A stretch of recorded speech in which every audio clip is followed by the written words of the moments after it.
this episode, I don't know what episode number it's been. I was on military leave for a while. Things got a little bit mixed up, so that'll be on the title of the post.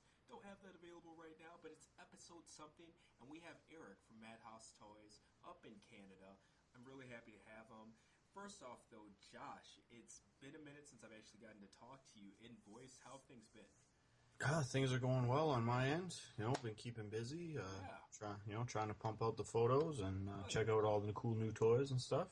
Now, just to put it out there, man, not trying to show you or anything like that, but you actually got a review sample of Fans Hobbies Gunfighter, right? Yeah, they're MB04 Gunfighter 2, I think they're calling it. Yeah. So the G2 laser prime deco with the black and red trailer or truck paint job. Yeah. Yeah, it's pretty sweet. And it looks really good, man. I'm looking forward to seeing your pictures, and I'll get your thoughts in a little while here. Sounds good. Eric, welcome to the show. Thank you for having me. Of course, you're Madhaus Toys, correct? Madhaus? That's correct. All yes.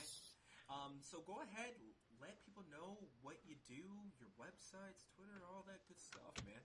Well, honestly, I don't update my website anymore. I just find it to be... not so much. Well, it's a lot of work, first of all, and the way I do things, I post it up on Facebook. Madhaus Toys, really easy, and people just do all the pre-orders there, and I post up when I get inventory, and then it sells. That's as simple as that. I don't even have to post up pictures. I mean, everyone can see the pictures. What's coming in, what's not coming in. And the way I do my business is it's mainly for the people in Canada, right? I'll never be able to ship to the States because, if people don't know by now, shipping from Canada to the States is, impossibly expensive. It's pretty rough.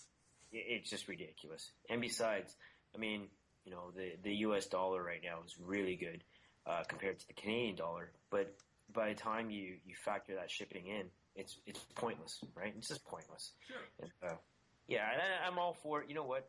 I'm a little bit patriotic this way. I think Americans should be helping out American shops, and Canadians should be helping out Canadian shops. As simple as that. I think that's fair, and especially when it comes to things like shipping and things like that, it's just plain easier. Oh yeah, absolutely. And it's just one of those things, man.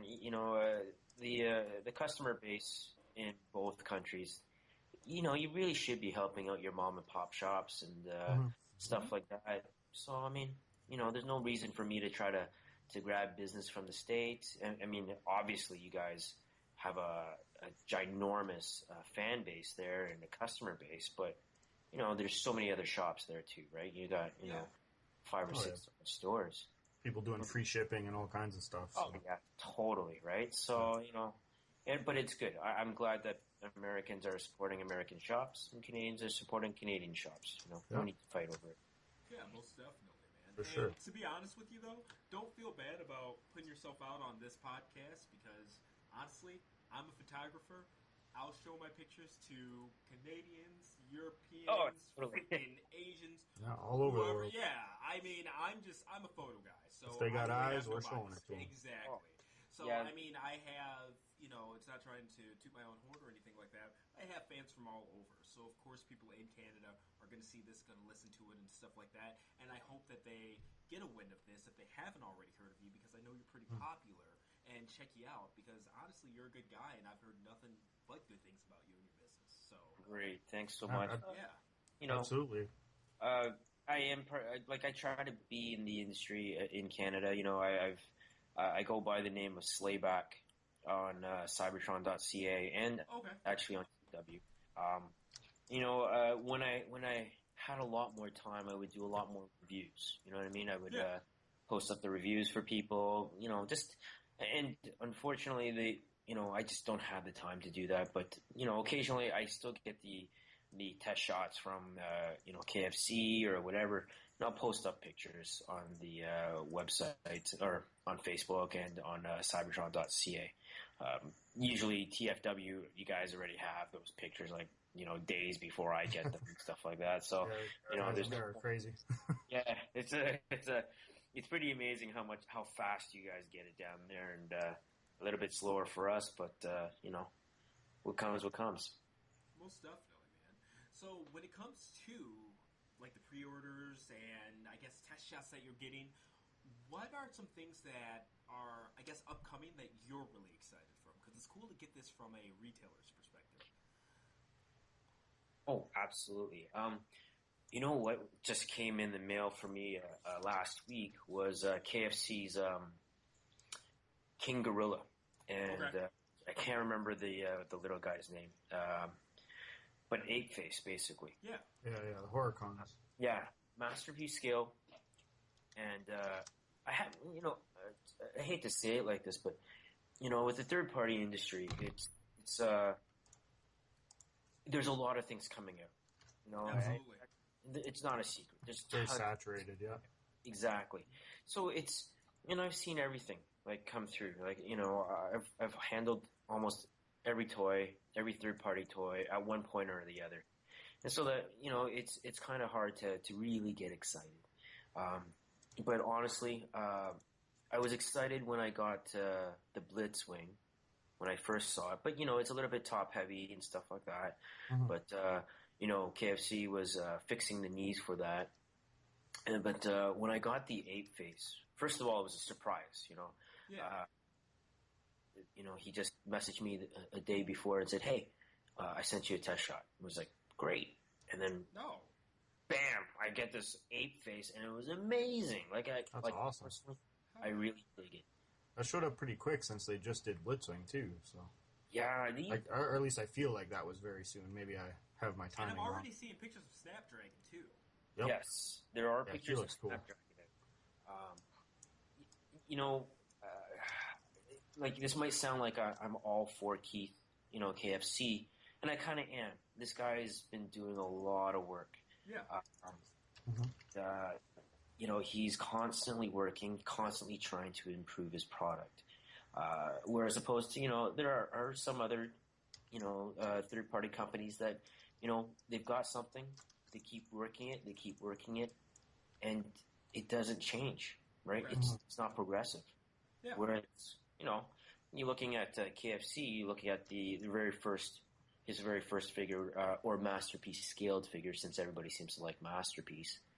You're looking at Transistor, right? I think Transistor was the very first one, and then Apollyon, and then just going. Transistor's sitting right on my shelf right now, staring at him. Yeah, he's a great figure. It's pretty nice. So, I mean, you see now where KFC has gone to. I think it's he's made ginormous steps to try to really keep the fans happy. He's trying to make things affordable. I mean, if you look at the pricing on things compared to some of the other third-party companies, it's ridiculous, right? I mean, absolutely. Even Takara Tomy stuff, their Masterpiece scaled figures are more expensive than the KFC figures, and just the die cast involved in the third, KFC figures. Where is that? It doesn't compute almost, right? Mm-hmm. So much work involved compared to the Takara Tomy, which is just plastic. Money, it's just more bang for your buck, I guess. That's awesome. Yeah. That's freaking awesome. Yeah, but yeah, no, this guy is really nice. He's really nice. Well, good. Super happy to have this guy. And honestly, you moved right into what my next question was going to be, and just how you feel about the quality and stuff like that, because there was a time where KFC did kind of have a track record of some iffy stuff. Absolutely. Put it lightly, Absolutely. So I'm glad that they're actually making those moves towards improving their product and stuff like that, and not just relying on their fan base to keep buying just because. Yes, Yeah. absolutely. I mean, this one, yeah, it's and this is the reason why he sends out the samples to everybody to figure out what the issues might be. Yeah. Right. So, and well, I mean, he's comparable. The ape face or King Gorilla is comparable to the Ditka, right? The Blitzwing, in the fact that he's got a heavy backpack. Mm-hmm. But I speak to some of the other guys who get the figure as well. Ben's Collectibles, he had the same thing, but his figure was top notch. He said, no problem. Mm-hmm. Yeah. I remember he gave it a very stellar review. Yeah, so I got it. Mine was a little bit loose, and I've already made mention it to KFC, and they're already I had to send some video, whatever, and he's already on it. He's getting people to try to fix it, right? So it is good. I mean, it's the thigh swivel. I think Ben has mentioned it as well. There might be some issues with the thigh swivel, but they're trying to tighten that up to make sure that it stands really well. And that's awesome. I'm glad that they're listening to fans and getting that early feedback and actually making improvements and stuff, because I'm not going to lie, I get quite a few samples and this and that, and there are times, I will say more often than not, to where I'll say, like, pretty blatant issues with something, but then the company will be like, well, that sucks. It's too late in the process. So it's cool that, they're sending it out early enough to actually do something about it. You know what I mean? Because it's like, what can you say? There have been things that I've gotten that are so bad, and then they say they can't fix it. And I just I'm not don't reviewing release this. it then. I'll take some pictures for you, but no. Yeah. I'm not putting myself out there like that. Like, maybe the final version will be fixed, but shit, well, I don't even understand companies that do that. Like, how do you, from a marketing standpoint, you know what I mean? Exactly. So, I'm on the same page, but I mean, like I said, these guys... It's interesting, like you were saying about like Ben having a copy that didn't have the issues that yours did, because the other thing you'll notice sometimes too, people will review these toys, and just as an example to keep going back to it, like Ben will say, "Oh, this toy's good, it's top notch, no issues or anything." Then the next guy gets it in hand, and like it happened with Ditka, some of those samples they just fall over backwards, or the joints are bad. And then you have people calling people shills and saying, "Oh, you're just saying it's good because you got it for free," stuff like that too. So, absolutely, it's a tricky situation to navigate. You want to be honest with people, but if you got a good toy and someone else got a bad toy, I mean that even happens in final production. Like, what are you supposed to do, right? I've had that. And I will say this: it's in my own reviews. It's why I've stepped back from giving a lot of opinions, and I literally just rotate the toy, give you certain views of the toys, go over all the joints, go over the transformation, and keep it pretty straightforward. Yeah, make your own opinion. That's the thing, and I tell this to quite a few people. It's like, ultimately, if you're gonna watch reviews, sure, but take it with a grain of salt. Absolutely. I mean, and who's the best reviewer, to be honest? Yourself. You're the best reviewer because you're going to put it on your shelf. If you like it, you like it. You don't like it, that's how it is. You shouldn't be relying on, not to poke at Ben, but you shouldn't have to say, "Oh, well, Ben said it was great, so I'm buying it now." You know what I mean? Yeah, for sure. I get a lot of customers saying, "Well, let's say fans' toys." I completely understand where you're coming from with that, and it's hard because it's nice that people. Right? I had a cut. I'm sorry. Eric, are you? I think Eric's cutting out there a bit. Yeah, I felt it almost felt like rollback in a video game or something. Yeah. Hold on. Eric, it says good? Hold on while we're trying to get the call back. Oh no. I think he might be. We've lost Eric. Internet errors. So people listening. On the Skype here, we've got hold while we're trying to get the call back. Obviously, me and Josh are still connected. Eric. Technical difficulties. Madhaus, you are killing me. Well, he went dim, his icon did. Now it's lighting back up. So I don't know if you guys can hear these beeps, but... hopefully we got him back here soon. Yeah, I just got back. Oh, hey, there we are. Hey, Eric, you're live. Woohoo. Yes. Right. Sorry, I don't know what happened there. It was just... all of a sudden you were talking and I missed it. So I will say that it sounded like you were talking and cutting out of nowhere. So if you were saying something, go ahead and repeat what you were saying. You started talking about fans' toys, and then I think all the guys that like them shut you down. Well, yeah.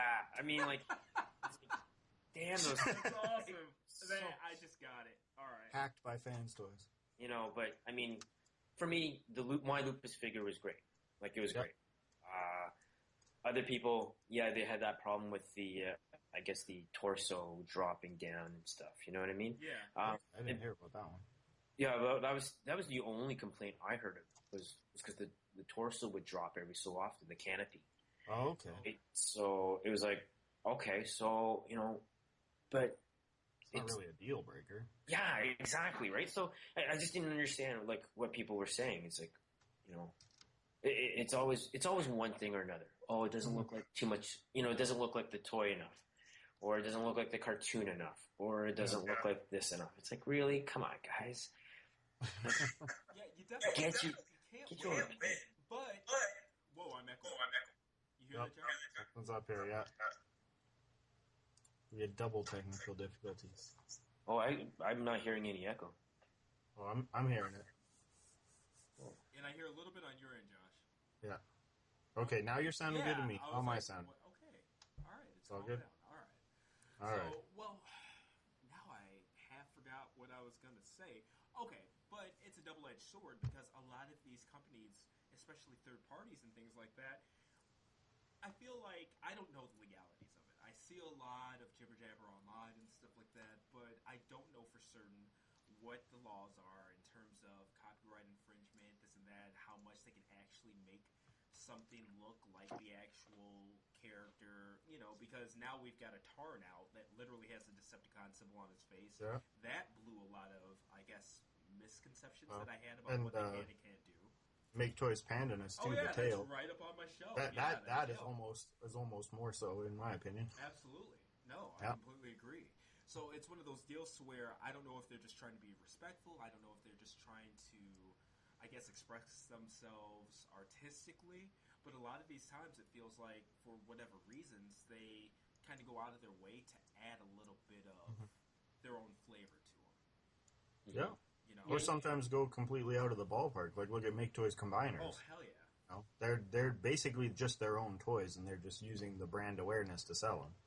And you could put them in different colors; they'd be different toys. Yeah, Absolutely. I think and that's, for me, that's what makes things interesting, I agree. right? Rather than having, hey guys, let's get the G1.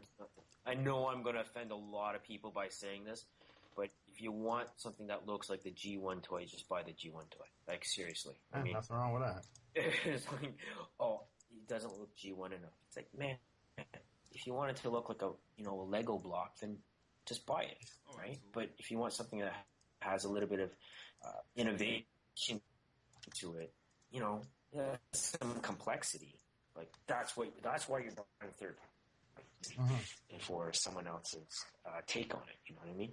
But to each their own, I guess. Most definitely. And Eric, this might just be on my end, but you're sounding almost robotic at times. Yeah, I'm hearing that one too. Okay, just make sure It's okay. You're coming through at least. But yeah, I can get a little the gist of what garbled you're saying here. and stuff like that, but I'm just letting you know. Hopefully everybody listening is getting the gist. Yeah, but that's better than you disconnecting from the call. So Yeah. we're moving on up. But all right, we've went over some things that you're excited for that are coming out. What are some of the best products that you've handled in general? Like, let's go back to 2010, like the beginning of the third-party boom and stuff like that. You've been around for a while, Eric. What are some of the best things, the best companies you've worked with? Like, what are some of your favorites, man? Wow, that's I know it's loaded. yeah. Hunting for bear. That's a really tough one. I used to like. Well, yeah. I still like Fans Project. I'm a little bit disappointed. I won't lie. Very disappointed with the way things have. Going through some growing pains. Yeah, That's absolutely. Sure. And it's if people have ever seen me or they know who I am, they'll see me helping Fans Project out. I'm always at the table, especially as of late. I'm down in the States when we do a TFCon. I'm there with them. right? So it's nothing against the company. It's just the product that they're producing wasn't up to par as to what they were doing before, and I think that's made me a little bit disappointed with their product. I was pretty I was pretty up on the unique toys for a while when it first came out. I know people hated the Predaking. They just thought it was the worst thing imaginable. I really love that Predaking, actually. I still want one for my display. Hey, I've got one for you. Oh, hey, there you go. Oh, what a coincidence. It's like, still got some in storage. But, it just has a great combine mode, in my opinion. Yeah, it wasn't bad. That's the thing. It was just, the individual figures lacked a little bit of substance. But the combine mode was good, Yeah. Their Sharkticons were great. I loved their little stubbies, right? They were great. Although they killed iGear's Sharkticons, which was a shame. I can't say that there's one company. Well, okay, maybe I can. Fans Toys, when they make their small figures, they're like their Insecticons. Great. I just love those guys. Definitely love those guys. Their bigger figures, it's good, but and this is, I guess, this is my preference. I can't stick that on my desk at work, right? Because it's like people come in, it's like, okay, Eric, you got a whole bunch of toys sitting on your desk, whereas something as small as the Insecticons, it's a figure and it's great. It's a great update, nice die cast, nice molding. For sure, yeah. You can't be taking Fans Toys Phoenix to work or something. Yeah. Right? So, I mean, if you can imagine bringing in their Omega Supreme to work, that's... Oh, good lord. I can't even imagine putting that in my house. Yeah, that's... Not because it looks bad. It looks great, but I don't have a home for that. 3 foot tall thing. That's like a small little child you got there, basically, right? So, yeah. I mean, the Fans Toys has always been pretty much top-notch for me. MMC is starting to come along in their on their own. He's I say he because I'm with MMC every so often as well. Yeah. But they're trying to do something different, which is to me the best. Absolutely, I love what they're doing with the IDW designs, like the comic designs. Yeah, MMC is probably my favorite company out right now. So. And it's affordable. I mean, he's listening to people. That's the other thing I was going to say. When you said about KFC, how he's trying to keep prices down, I notice for the most part MMC tries to do that too. Every once in a while something goes a little sideways like Cinecus, but but I know like it seems like they're trying to keep things in a decent range, and even like Make Toys too seems to be kind of following that trend too. So it's nice. Yeah, it's about time. I mean, like I think we were some of the retailers were getting a little bit concerned. Well, it's a bubble. It'll pop it. Yeah, exactly. For sure. I agree. People can't be spending $300 on toys one at a time. I completely agree. And even with me on my end, I collect a lot of non-Transformer stuff. It's at the point where my non-Transformers Robots are outnumbering the Transformers to a decent amount, and some of that stuff is expensive. So with my Transformers, when it comes to the high-end purchases, like I got Devil Stinger in today. I opened that thing up and I was like, "What the fuck is this?" Like the fact that I even had to think about where to display it just made me go, "I need to sell this thing immediately." It's already packed and it's ready to hit the post office tomorrow. Oh, that's unfortunate. Not that it's a bad figure, but I know that Ultra Magnus is dropping sometime this month, and that's I paid a down payment a while ago, so I owe like $600 or something like that. So not bad. But that's some real estate on my shelves. Oh yeah, gonna have to put in an addition on the house just to fit it. Exactly. It's like Pandanus, Planet X Apocalypse, Utopia, Optimus Prime. I've got a lot of big toys, and it's like, holy crap! There's only so much room for and it sucks. But I had to kind of take that step or perspective with Masterpiece Toys too.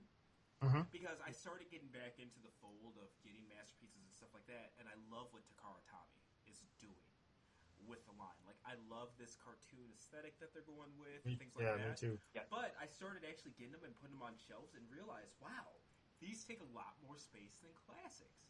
Yep. They Yes. truly do. Like, it doesn't seem like it because they're not that big, but they're significantly bigger enough to the point to where a DTOF can hold, like, what? Like, 5 4 or to 10 5 on a classics? show. Yeah. Mm. And then, like, when it comes to masterpieces and stuff like that, you're down to 3, 4, you know? So, Yeah. you definitely got to make some choices, and I only have so much room, so... Yeah, that's why I'm looking at liquidating classics, but it's hard for me to make that decision, though, because I don't want to get rid of any of my comic stuff. Like, I'm really big in the IDW stuff right now, and most of those designs are based on classics or have new toys, like in the Generations line, that go with them. Mm-hmm. So, like, I want to liquidate, but I don't want to get rid of anybody that's kind of tied to that. It's really left me in a bit of a pickle. But especially when you've got third-party companies like Mastermind Creations, they're doing some of their best work Absolutely. with that comic style or whatever. You know, I wish that Make Toys or whatever, they had their Trash Talk, Will, Rear End, or whatever the hell that Yeah, they was never called. really did anything past that. Yeah, you know, those were really damn good. They were. And I was like, oh man, maybe they'll do Rodimus and things like that. Yeah, and then all of a sudden it was just done. they could even have stuck to the little guys. Like, there's still guys missing. They could have done Rewind. They could do Oh yeah, even all kinds of Ravage. all kinds of the Stuff smaller like that. guys that are in Most there. definitely. Yeah. So I don't know what happened. I think they're kind of pouring their all into the cross dimension stuff and the remaster series, which makes sense. Yeah, and that cross dimension stuff is doing really well. So Oh yeah. I don't blame them if they're gonna put their eggs in that basket. My only problem, and I don't know if you guys agree, disagree, let me know, with the cross dimension line right now is that it's kind of getting flooded with primes already. And I'm getting that same feel that I do from like a lot of Mega Man toy lines. Me and you have talked about this for hours. Too many X's. Exactly. To And where Orion. it's like the lines just, you keep getting these lines with a bunch of X's and then the lines disappear. Yeah. Like, No, holy shit. I want to see those Seekers come out that they had with the Dinobot armor. Those guys look cool. And that's, you know, instead of like Thunder Manus, their Power Master Optimus Prime, that's what I wish we would have gotten to see. Yeah. You know, something like that, or even their Ultra Magnus, because they had that cool, like, Exia Repair 1, like, the half cloak and stuff like that. Yeah. That shit looks awesome, but instead, Big Prime. What? Well, I mean, I can see why they're doing it. I mean, like, Prime always sells. Does it? Prime's a guarantee. It always sells. And I don't know how many people come up to me and say, yeah, I collect just Prime. Yep. It's like, okay, right? So, people, I mean, like, people who collect single characters, Optimus Prime, I'll bet, is the number one. It makes sense. probably, yeah. Although Nemesis Prime comes, like, pretty close. Yes, yeah. Well, but that's still Optimus Prime. It's just black. It's still Optimus well, I Prime. mean, like, yeah, for sure. But, I mean, I guess that they're just going for the major money makers, which, you know, yeah, it's, you know, it makes you, it's going to cover your costs, for sure. Well, and it makes sense, too, because, like, as you said, with Nemesis Prime, every time you make a Prime, you've got a guaranteed cash-in black repaint every time. Yeah. I mean, I bet we'll even see that with that Thunder Menace. You'll get a black Jinrai and all kinds of other stuff out of it. Oh, yeah, I think it's actually... Easy reuse. Thunder Ibris, that's the first one that's coming out. They're actually coming out with the black. Oh, dang, really? First, yeah. Oh. See, and I'm already illustrating the point, because I want that. And you know what's crazy? So I'm suckered right into it. I'm literally not an Optimus Prime collector, but I've posted on Facebook, I have an Optimus Prime collection that's like 30-plus Optimus Primes. I was going to say, you're the the person who doesn't collect Optimus Prime that has the biggest Optimus Prime collection I've ever seen. It's actually shameful. Just because I've collected so many toy lines throughout the years, and they always have an Optimus. Unintentional Prime collection. But, you know, I hate to say it, I don't think any character looks better in a collection than Optimus Prime. Like that red-blue color scheme, it just looks great in a group. Like, for whatever reason, the separation, it doesn't, like, get all jumbled and stuff like that. You can still look at a shelf full of Optimus Prime, tell, like, each of which Optimus is which and stuff like that, to where if it was, like, that many Megatrons on a shelf, you'd see nothing but a sea of gray. Mm-hmm. And, like, hints of, like, red and yellow and stuff like that. And a dinosaur. A purple one at that, yeah. Yeah, big old Barney. Oh, yeah. And it's weird, like, I really hope that companies like Perfect Effect really expand on this Beast Wars stuff. Because Beast Wars 2 Megatron, fucking amazing. Well, and even the official Masterpiece line is leaning heavy on Beast Wars now, too. So I think we're definitely going to see, a little bit more third-party involvement there. Hopefully more than just Perfect Effect. But honestly, if Perfect Effect just keeps going with it, I'm fine. They're killing it. And I will tell you, the reason that I'm kind of biased towards Perfect Effect and what they're doing is because I really like Cybertronian animals. That's why Predaking is like like my Zoid favorite. style. They're I animals, agree. but they're Cybertronian as well. I kind of like that more than the organic look. So that's just me, personal preference. But Beast Wars in general, I really like the move. I really want to see a Dinobot. From Takara Tomy. I'm surprised that hasn't. Has that been announced yet? It's coming. It's the next one. Oh, yeah, it's or not released, but like images were kind of hinted at and stuff. Yeah, they showed just like magazine images or whatever. Okay, that might have been when I was on military leave or something like that. But that's awesome. It was right. It was right. Like after Cheetor came out, they talked about it. Okay. Although I just realized, I think it's Tokyo Toy Show this weekend, I want to say, Is it? and people were saying that there might be possible prototype photos, but I haven't seen any news yet. Awesome. So we'll see. But I know that's where they revealed stuff. Okay. Yeah, they've only shown Sunstreaker. Okay. But I haven't seen any photos for the. Oh yeah! I saw the new Sunstreaker photos. People were happy because they showed that he has the option for the chrome spoiler. That's awesome. What do you guys think of Sunstreaker, by the way? I think it looks fantastic. I'm down. I dig it. All right. Yeah, I mean, I'm not a big Masterpiece figure collector. Okay. That's fair. But he does look nice. I mean, he out of all the Sunstreakers that have come out for the Masterpiece scale, he definitely looks good. Mm-hmm. His head. The one thing I will say, like the one criticism I have is his head shape seems a little bit off to me. I think it's a bit narrow. Yeah, that's what I was thinking too. It's a little bit narrow, and I wouldn't mind if the wings were maybe a little bigger. Like I think Bad Cube has a better head. Yep. But everything else on Takara seems to kind of nail it. I agree completely. And the fact that it has a transforming alt mode is really cool to me. What do you mean by that? Yeah. So the big thing with Sunstreaker, like I guess the reason, when Lambor came out, everybody said, "Oh, right away we're going to get Sunstreaker because we got the Lamborghini license." Yeah. And it never happened. And so speculation was that the reason it didn't happen is because Sunstreaker, his alt mode with the big supercharger in the back, is not a real Lamborghini. It was like something that like some mechanic did, like a fan did to their own Lamborghini. Oh. And so Lamborghini wouldn't license the vehicle with unsanctioned modifications. Okay. So then people were saying, oh, well, we're not going to get Sunstreaker because of the licensing. And what it looks like they did, basically they made a concession with Lamborghini to still be able to get the licensing. And it actually has two alt modes. It has what they're calling the real car alt mode, which is where it looks exactly like Lambor. Okay. And it has the accurate tail lights, and it has no supercharger. And then I don't know exactly how it happens. It doesn't appear to be parts forming. It does appear to somehow transform. But there's a way to then flip out the supercharger and then change the rear tail lights into the cartoon tail lights, really? The same ones that Sunsurge has. Okay. Yeah, so it technically has two alt modes. Gotcha. It's pretty interesting. And then now it looks like it has chrome options too. Pretty exciting. Sorry, I think you cut out a bit there. Now, Eric, you did say something there that kind of piqued my interest. You said that you're not really a Masterpiece collector, so I'm guessing you're more into classics? No. Oh, okay.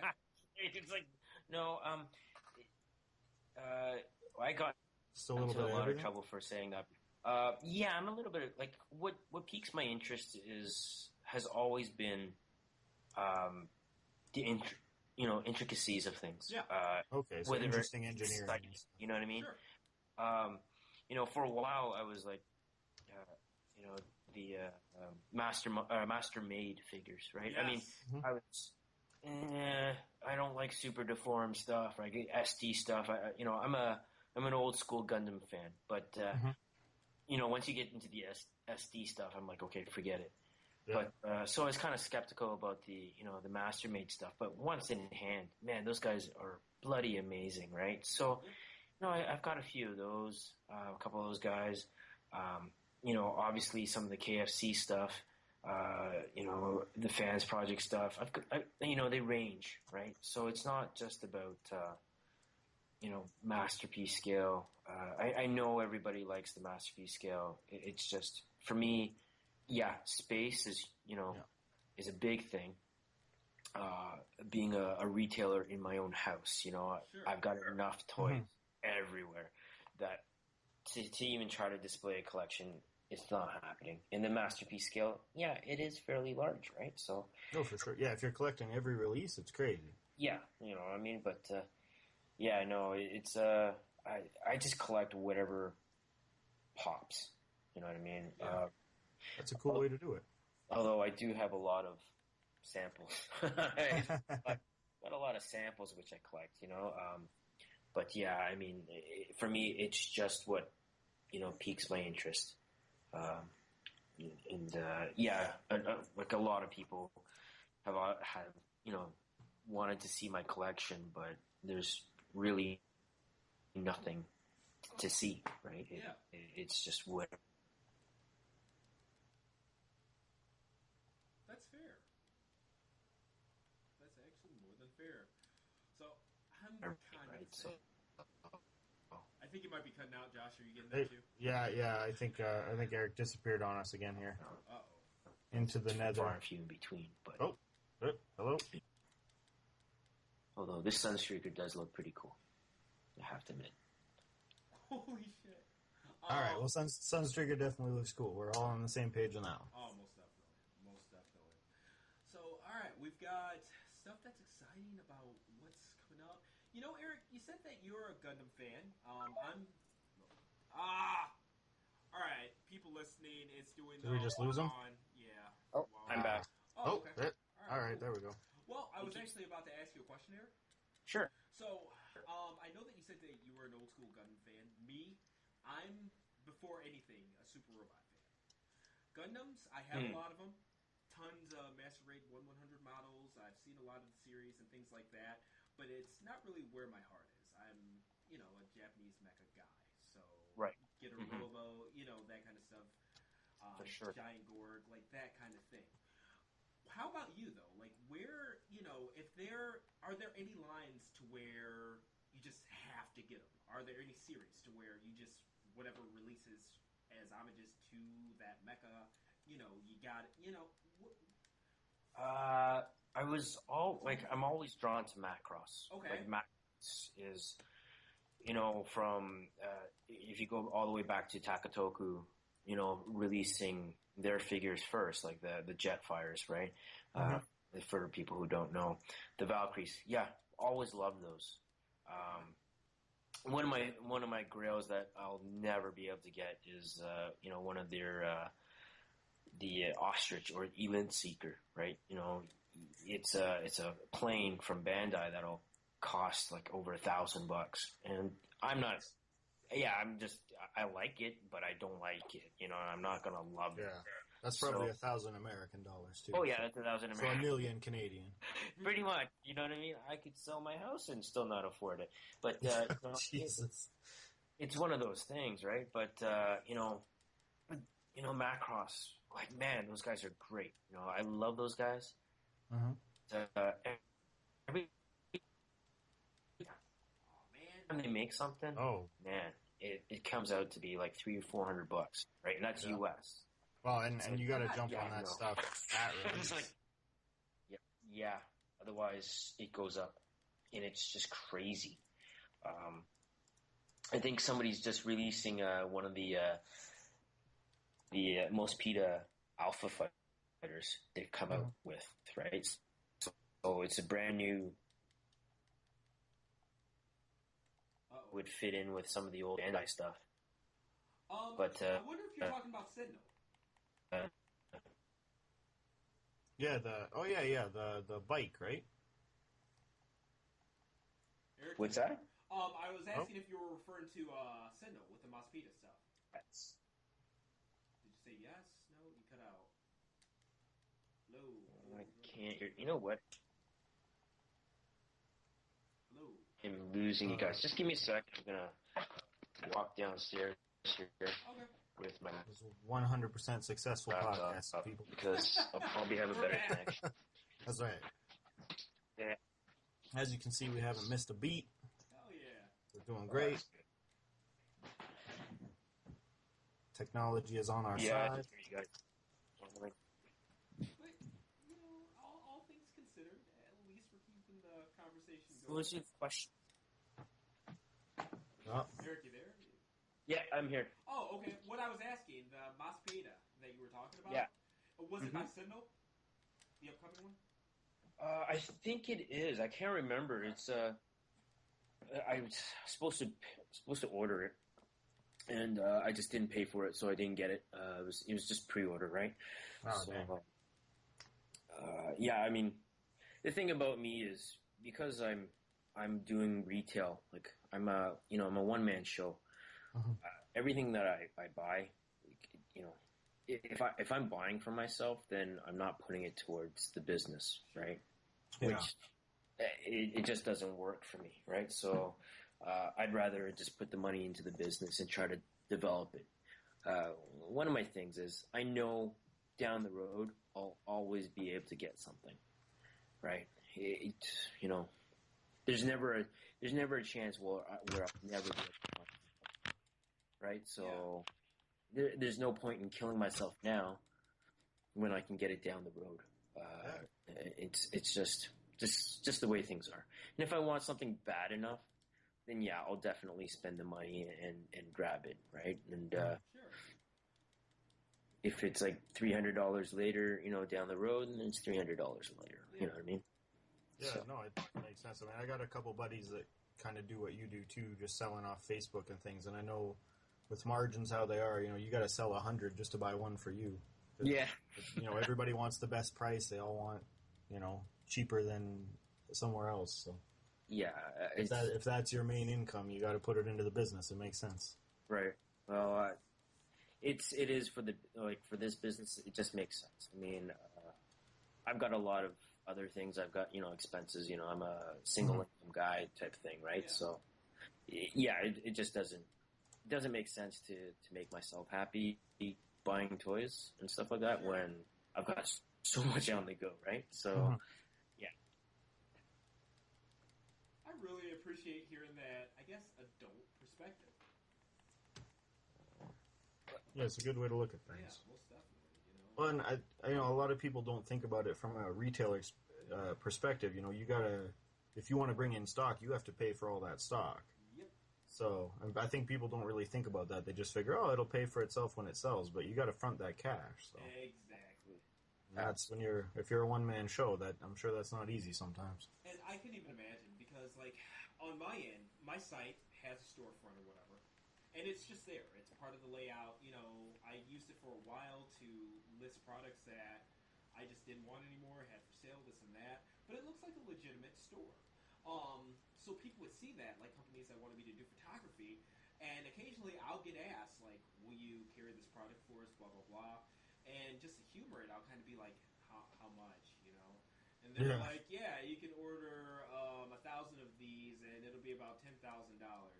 What the fuck? So Yeah. it's one of those deals to where, like, even to get started in this business, like, shit, you better have a decent amount of money up front, and that shit better pay off. Yeah. No, it's it's a rough business. It's a lot rougher than it was about 5 years ago when I first started. Okay. 6 years ago. It's gotten a lot tougher. I mean, this is this is the Canadian economy, right? So I mean, our dollar has just tanked. I think maybe 3 times since I've been in the business. We've gone through several depression type eras or type periods and stuff like that. So, it's hard. It's definitely hard. When we buy something, right? Even if it's a small amount, let's say only 20 units, right? 20 units is still 20 units, right? I'm still paying a couple of $1,000s or whatever. Yeah. It sits there. You know what I mean? It's like, Yeah. you've got a couple of $1,000s of dead stock. You know, what are you going to do? Yeah, that's no good. Right? Try to move it. And, I understand. People have family, people have kids and stuff like that, food or whatever. They're going to search out for the cheapest price, for sure. Absolutely. Right? So... For sure. Like, I mean, going back to what you were saying before, if you can support local shops, it's great to do it. But, a lot of people at the end of the day, it's down to their wallet. Like, yeah. I buy all my Masterpiece stuff locally here from a guy downtown just because I've gotten to know him and I want to support his business. But I probably pay, 30% up on my Masterpiece figures. Yeah. Yeah. And that, unfortunately, that's the cost of doing business, I mean, he's a nice guy. He'll hold them for me if I don't have the cash when they come in. So it goes both ways. And if you treat your retailers well, they'll treat you well. Yeah. But for some people, it's, I understand it's got to be about the wallet. If you got to afford it, you got to afford it, right? Yeah. No. It's hard to say. It is pretty difficult. I mean, but definitely support local if you can. Yeah. Or at least, like you were saying, if you're in Canada, order from a Canadian retailer. Order from Madhaus or someone else in the country. Well, yeah. See, that's the thing. I mean, I've got a good relationship with ages 3 and up, and I will send business to him on a regular basis. For sure. It's like, Boris is a good guy. Yeah, we just, we've got a good thing going, Boris and I, and stuff like that, and we try to help each other out. Why, if you want the industry to grow, we also have to help each other out, right? It's a different way of doing business now. It's not the 1940s, it's not the 1970s, not the 1980s, where everybody's in for themselves. Yeah, you don't want to bury everybody. You got to work together a little bit. Exactly. Especially with this type of industry, you got to make it grow.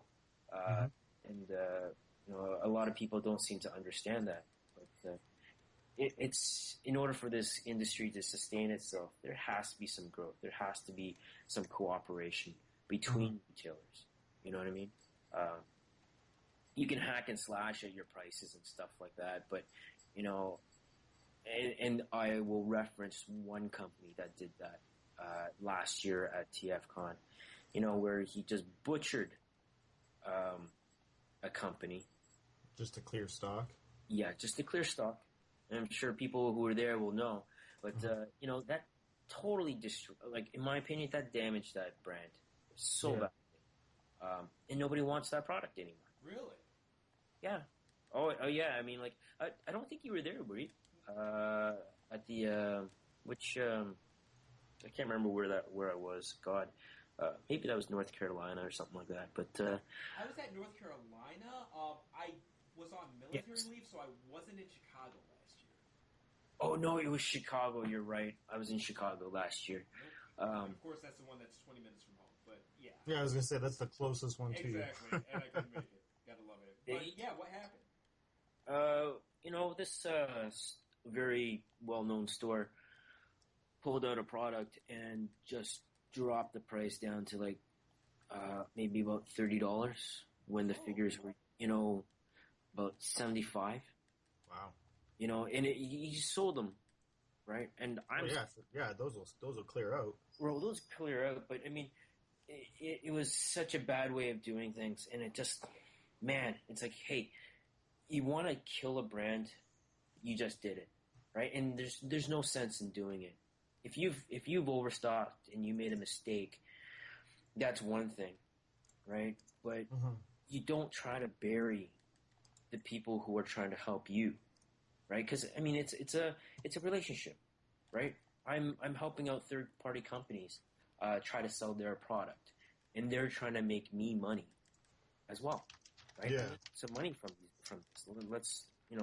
Let's be blunt, right? So to try to go around and just destroy that company's branding and that company's figures and whatever, it's a slap in the face. It's a slap in the face to all the other retailers as well, right? Well, so, was it because the products were bad, or I guess?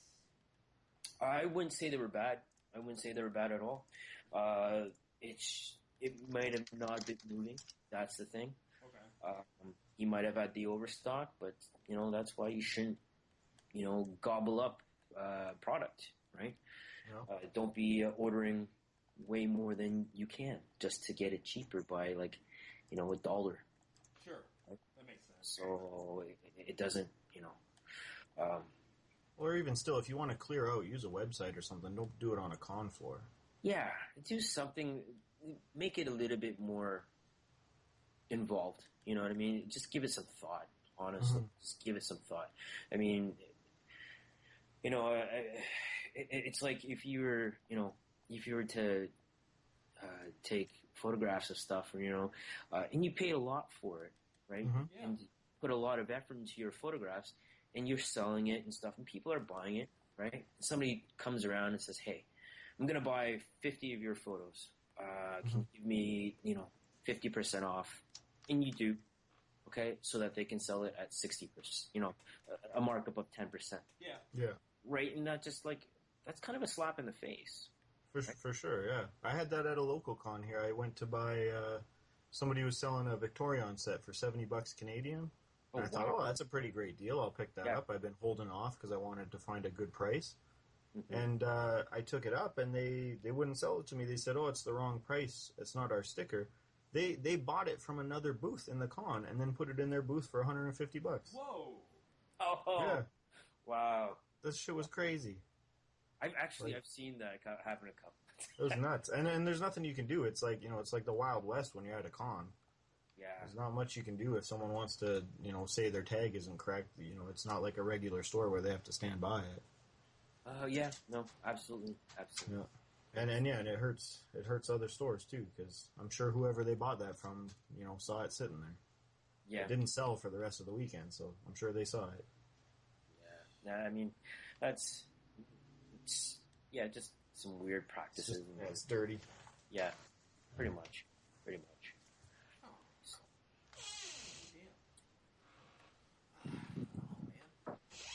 Now, before I go ahead and this has been an awesome conversation, but before I go ahead and close it out, are there any other topics that either of you guys wanted to go over or anything like that? Here's a question for you guys. Sure. With BotCon now no longer in existence, TFCon is now starting to become a little bit more, I would say, because they're the only ones, right? I mean, aside from like DairyCon or something like that, right? Yeah, it kind of is. It is the big the big Transformers con right now. Yeah, it's now the big name. What do you think? Do you think the likelihood of it growing bigger because there's no BotCon? Is it? What do you think? Like, what did you guys think of the fact that BotCon shut down? I'm happy for the people that run TFCon because more business is more business. But for me, one of the best things about going to TFCon has been the, I guess, homey feeling and kind of having those familiar faces and stuff like that. You're kind of used to, especially with the Canada one, seeing the same faces and stuff like that every year. Yeah, it's got that small con feeling. Yeah, even though there are tons of people there, but it's one of those deals to where, even though it has that homey feeling, there's still a ton of people there. And I think once it kind of gets to that level where it's blown up, it just becomes, I don't want it to become a zoo, because I've been to like actual Comic Cons and stuff like that, to where it's just, you go on a higher level and look down, and it's just a sea of people. Yeah. That's, I would agree with that. My local con did that. Calgary Expo, it used to be like super tiny, and now it's like, it's in the top 10 like North American cons for size. Oh, really? And I honestly hate going now. Like, nothing against them, they organize it well, but the amount of people that are there, Oh, absolutely. Yeah. and it's shifted to becoming like a pop culture con. So it's more about getting like actors and celebrities. It's less about comic books and toys and kind of general nerdy stuff. It's more like kind of your mainstream media pop culture now. You got to try. Yeah, it's crazy. Yeah, like the Toronto Fan Expo. Yeah, I've heard good things. It's like a million people that just roll through. It is an absolute horror show. That sounds rough. I can't do that. Like, Yeah. you know. I mean, I'm a bit bummed that BotCon shut down just because, like, you know, I am a pretty diehard Transformers guy, and that was kind of a thing I wanted to do. You know, I wanted to make it out to a BotCon, and that won't happen now. But at the same time, I mean, it's not the end of the world, and I think it definitely leaves room for other people to kind of fill that hole, whether that's TFCon or someone else. I know Hasbro's doing their HasCon thing, but it's not Transformers focused. Yeah. And then you've got the guys that were doing TFCon. This may be the way wrong name. Is it Pete Sinclair? Yeah. Yeah, so he's doing his, like, Pete's Robot Show or something it's called, where they're going to talk about, like, all the stuff they did running BotCon and show off, like, BotCon toys they didn't get to make and all kinds of other stuff. So they got that going, too. You know, who knows where that's going to go. Right. So there are other shows out there, but I don't think we'll ever see an official show. Like, I don't think Hasbro's going to do an official show just for Transformers again. I think they'll stick to multi-brand stuff for a little while. I wonder if they'll ever try to hook back up with TFCon. I mean, there was the rumor mill that they were going to try to work things out, but with Funko? no, with TFCon. Oh, because back in the day, TFCon used to have Hasbro there. Hasbro I did not know that. Well, that's a thing, like, because of the third party stuff, right? Yeah, they just stopped. And that's the thing. I don't know if I would want to see Hasbro get involved in TFCon then again, because there's no way they're just going to say, okay, just do it like you were doing it, and we'll come along. Like, there's going to be restrictions. Oh, absolutely. And that's the whole thing with TFCon. Like, TFCon, it's a Transformers con, but really it's a third party con almost. Yep. More than official. And for me, nobody goes there for official stuff. Exactly, and that's one of the most attractive things about it to me. Yeah. Yeah, absolutely. I mean, if it's one thing if Hasbro came in and said, "Hey, this is what we're showing off. Mm-hmm. But you can also get it at these prices and buy it, right?" But they never did. If they wanted, if they wanted to be, let's call them a vendor, I guess, at TFCon. They don't change anything, but they're going to show their stuff alongside it. Yeah, that'd be okay. But if they're coming in at like a management level, that I can't see that being good for TFCon. Absolutely. No, and I think that's why the partnership ended, right? Yeah. So, I mean, I think it's, it's lucked out for guys like myself. We're able to, make some money happening and stuff like that. But yeah, for sure. And I guess, you asked us, what do you think, Eric? I got to go to my first and only BotCon last year. Okay. And you know what? I've never been to any of the reviews or I've never had a chance. So anything that's on in those shows, I never get to listen. Never get to hear. I'm always working the tables and stuff, right? I mean, there's no chance. BotCon, I thought was interesting. It was kind of interesting how the layout was, how people were set up.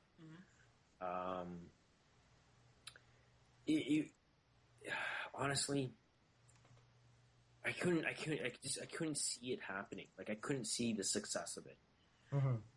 You've got everybody selling the same thing, right? Which, what happens at TFCon, right? But it's literally, okay, well, it's, Generations time. Everybody's selling Transformers Generation or whatever. It's all the same, right? So it gets hard to find something that's really, unless you're like Artfire. If you see Artfire kicking around, then you can go and take a look at his table and, see like things from from the past. Yeah. Everybody's selling the same thing. Yeah, they're just all offloading the stuff that they can't sell on the forums. Exactly. Which is like, kind of, all right, that's... yeah, how many more Transformers Prime Bumblebees do I need? Well, yeah, absolutely, right? So, I mean, I think with TFCon growing, I know it will grow. I hope people will start to see it as being something more legit, you know what I mean?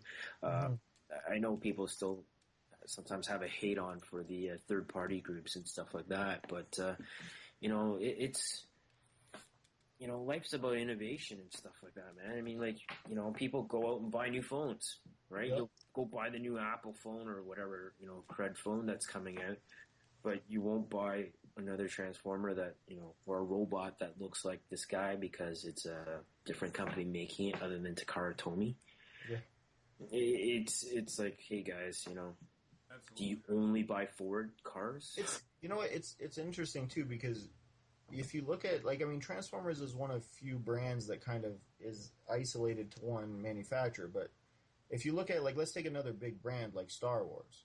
Star Wars, you can buy Hasbro Black Series, $20, $30 a figure. Some of them are good, some of them aren't. You can then spend $60 to $80. You can buy a Figuarts Star Wars figure. Yep. So, I guess, you could kind of say that that's the difference between buying, a Generations figure and a Masterpiece figure. But those are being made by the same people. This is two companies with one license. Sure. And, one company catering to a more expensive, maybe more, I don't want to say refined, but I guess, an audience that wants a little more out of their figure, and they're willing to pay for it. And that's the same thing with third party. They're stepping up to fill a hole that the official companies can't or won't fill. And in exchange, I know what you mean. There's a lot of people that, you post a third-party toy and people, they don't accept it as a third-party thing. They just want to call it a knockoff and hate on it or whatever.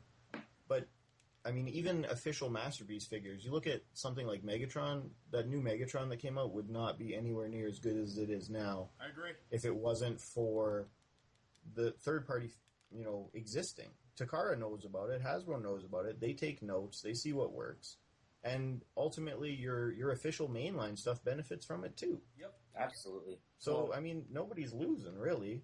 No, if you look at the Sunstreaker, they've gotten the alien mask that KFC has done. Yep. For their voice. Yeah, you know what? Takara has stepped up their accessory game lately, and I would straight up say that's because of guys like X-Transbots and KFC. Yeah.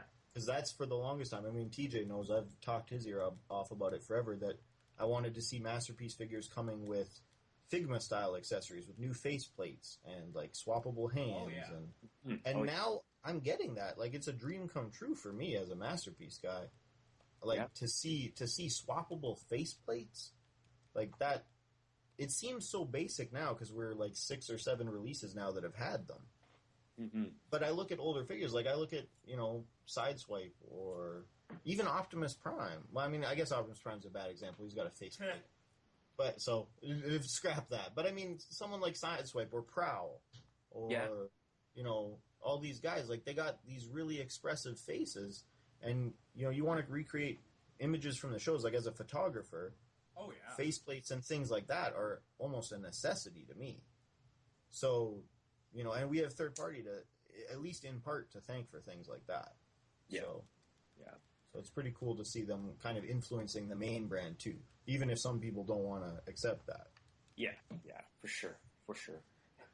And to me, it's kind of weird, to, I guess, brush something off as a knockoff. That it just bothers me. Yeah. Because I can understand, IP infringement, this and that, but knockoff? Yeah, everybody seems to have their own definition of the term, which seems to be the case. And it's, and the line is kind of getting narrower too, because you got these companies putting out,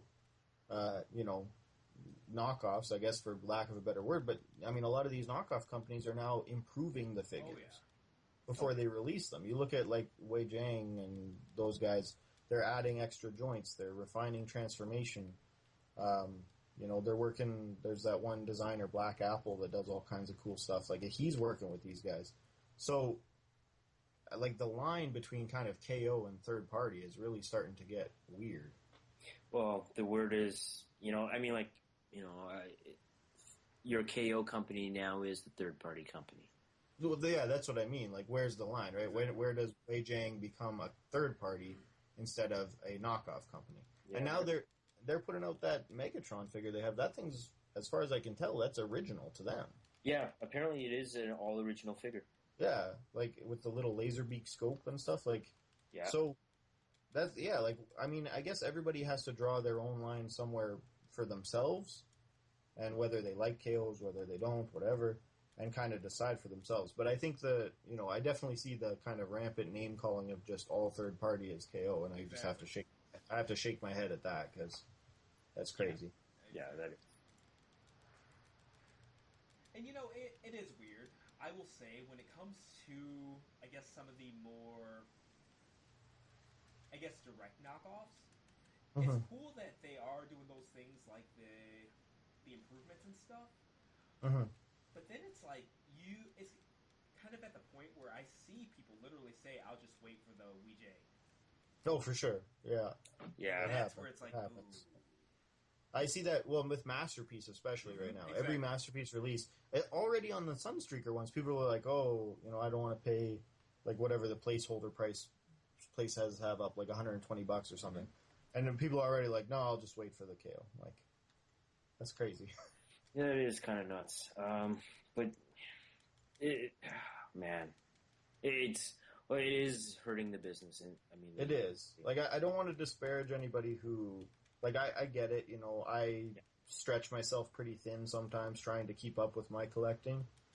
And, I get it. If you can get a Masterpiece figure for $30 instead of $80 or more, I understand from, like, a fiscal perspective why somebody would like to do that, but I can't morally support that.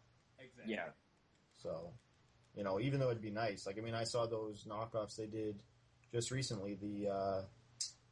Yes model, I think, did it. The Make Toys remaster headmasters. Yeah. For like half price, and of course all the reviews say like, oh, it's pretty much the same.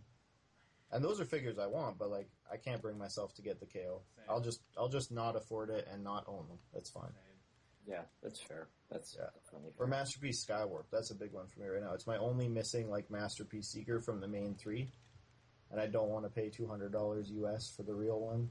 But I'm not going to pay $100 for a KO either, so I'm just not going to have Skywarp.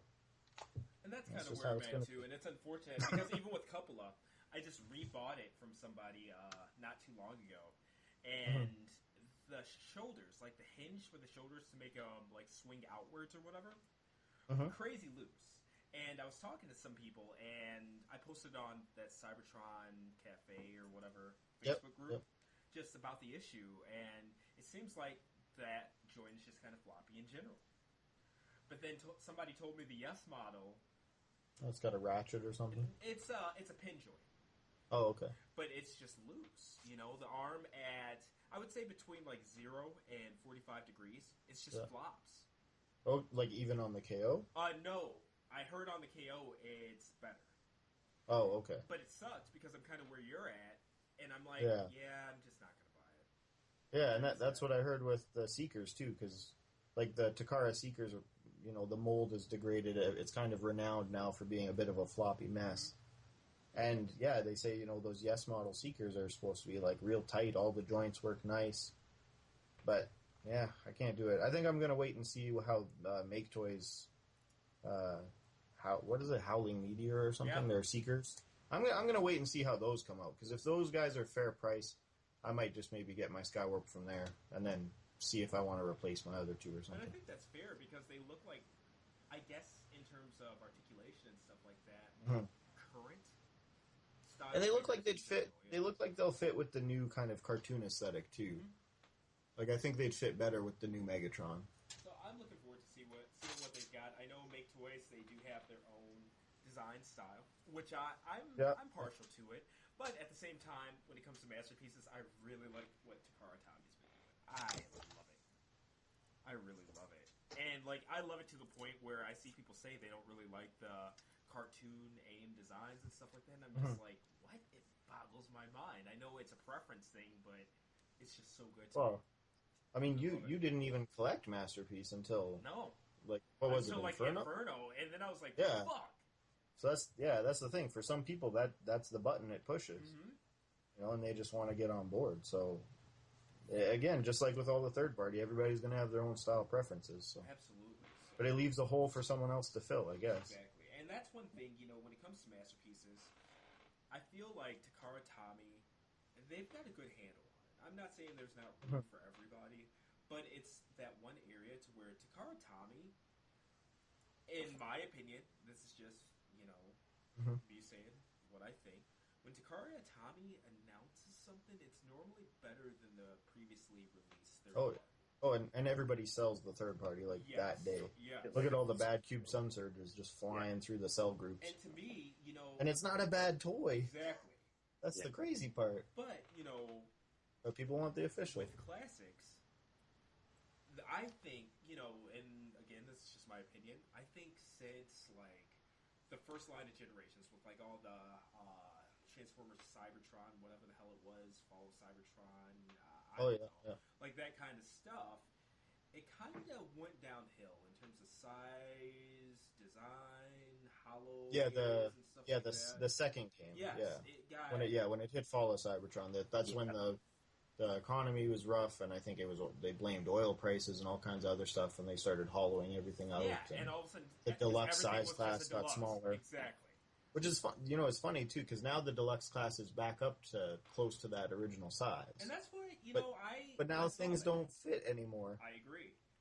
The biggest one for me in my classics collection is the Generations Trailbreaker and Hoist. Okay. That came out a few years ago. Yeah. Right. Fantastic toys, very very much based on the comic design. Mm-hmm. Tiny. So small. They don't fit with anything. Yep. Except maybe Legends class. I agree.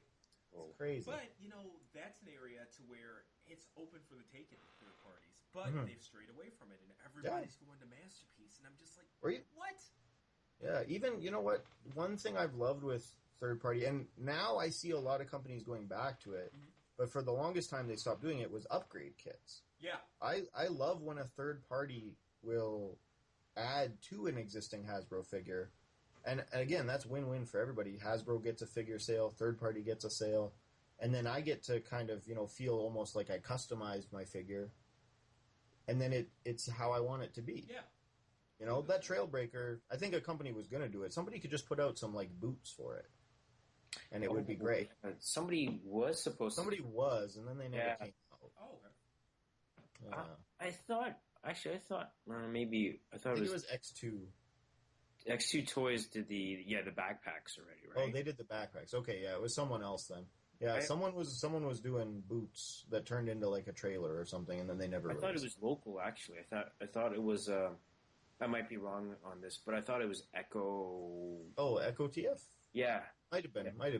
Out in Ottawa, I thought he was supposed to make that. Might have been. Yeah, as far as I know, I don't think they ever came out. No, I don't remember it coming. But lately, Perfect Effect. You got Perfect Effect. You got DNA. You got. A lot of guys like SND and Beelzebub and stuff all doing these cool upgrade kits now. Yeah. I bought that white Combiner Wars Prime. I'm just waiting for that Nova Prime kit to come out because that thing looks cool. That's already come out. The SND one? No. The other guys. Oh, okay. I forget which one it was, but it's basically a full conversion. Nice. Adds the big wings and makes a trailer out of them and stuff. Right. It's probably going to cost more than just buying MMC Nova Prime or something, though.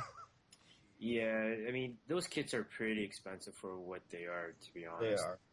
They are. I like the upgrade kits, but with the dollar how it is now, it's certainly hard to pick them up sometimes. Yeah, and that's the thing. I mean, you look at guys like, let's say, Venkstra, Azim and stuff like that, and he's doing garage kit type things, and he's manually doing everything, right? So, I mean, and, he charges what I would say is a fair price for what he's doing, because he's doing this all manually. I think himself. Based on labor, he probably undercharges, but if he charged any higher, nobody would buy it. Exactly. So he has to sell it within a certain limit. I bought some stuff from him. It's great quality stuff, but the man hours he puts into it, I guarantee you, he's he's losing money if you're talking about hourly wage. Oh, totally. Absolutely. But that's the thing. I mean, you look at these other big companies. Okay, so you're going to do plastic injection molding or whatever. It's costing pennies, right? Yeah. Let's be honest. It's costing you pennies. And then you're charging, let's say Perfect Effect, $42 a kit or $45 a kit for the hands and feet. It's like, you know what I mean? And that becomes $60 when you import to Canada. Yeah. So it's Well, actually, 45 retail is what I saw it at. Oh, So okay, cool. hopefully not. Yeah, that's good. That's good. For $60, but but still, it might as well be $60 to be honest. Yeah. It is a bit of a pill to swallow when it's 5 pieces of plastic. Most definitely. For sure, yeah. Like I ordered that Defensor upgrade kit that just came out, the C+ one. Oh yeah, how is that? It hasn't arrived yet. It's shipping. Oh, okay. I'm very excited for it. Photos look amazing, but I was doing the math on it, and by the time I paid conversion, I paid less for my whole team of Protectobots. Oh crap! Than I paid for this kit. I mean, it's going to look great when it's all done, but I mean, I was about 2/3 of the way to like a Make Toys Defensor by the time I put it all up. That's not cool. But I will say, it'll look. What was that one? The Defensor upgrade kit, the one that they are also doing for Victorion. Is that the one that you're talking about? That's the one. Yeah, the C+ one. Yeah, that looks amazing. That looks. That's the one. That's the one I'm getting. Okay, that's I the one can't I'm wait getting. for pictures of that. Yeah, for me, that actually nails Defensor's aesthetic exactly how I want it. Yes. So I'm happy with it. I want him to look like if you played the Transformers Devastation game, he showed up for like a moment on like a monitor. Okay. And that's exactly how I want him to look. And that kit nails it perfectly. And I like that look. It's really smooth. I don't know how to describe it, but it's like it's big, it's bulky, but it's not like they're almost like zero little lines and stuff like that through it and things like that. It's just perfect. Yeah, like it almost doesn't look like a combiner. Yes. Like if you didn't realize that parts of him are like different cars and stuff, it almost just looks like a big super robot. That is actually a perfect way of putting it. Yeah. But yeah, I really do like that. It actually makes me want to go get a Victorion to get that upgrade kit.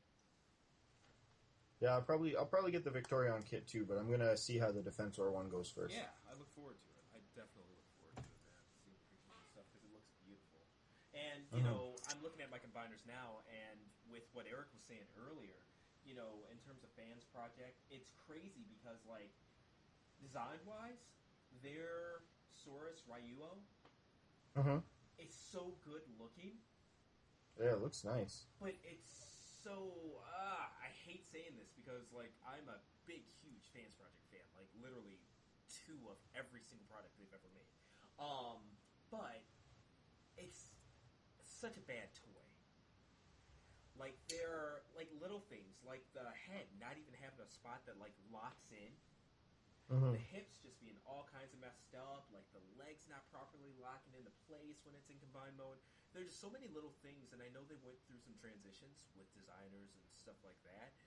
But it's like it's the little stuff, man.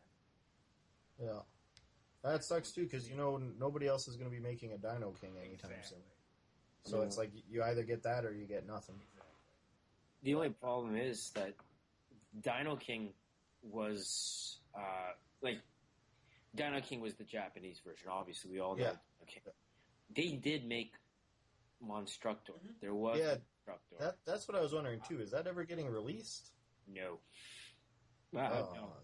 No, the sales were a killer, man. I mean, like that's the thing. Well, okay, maybe I shouldn't say it'll never come out.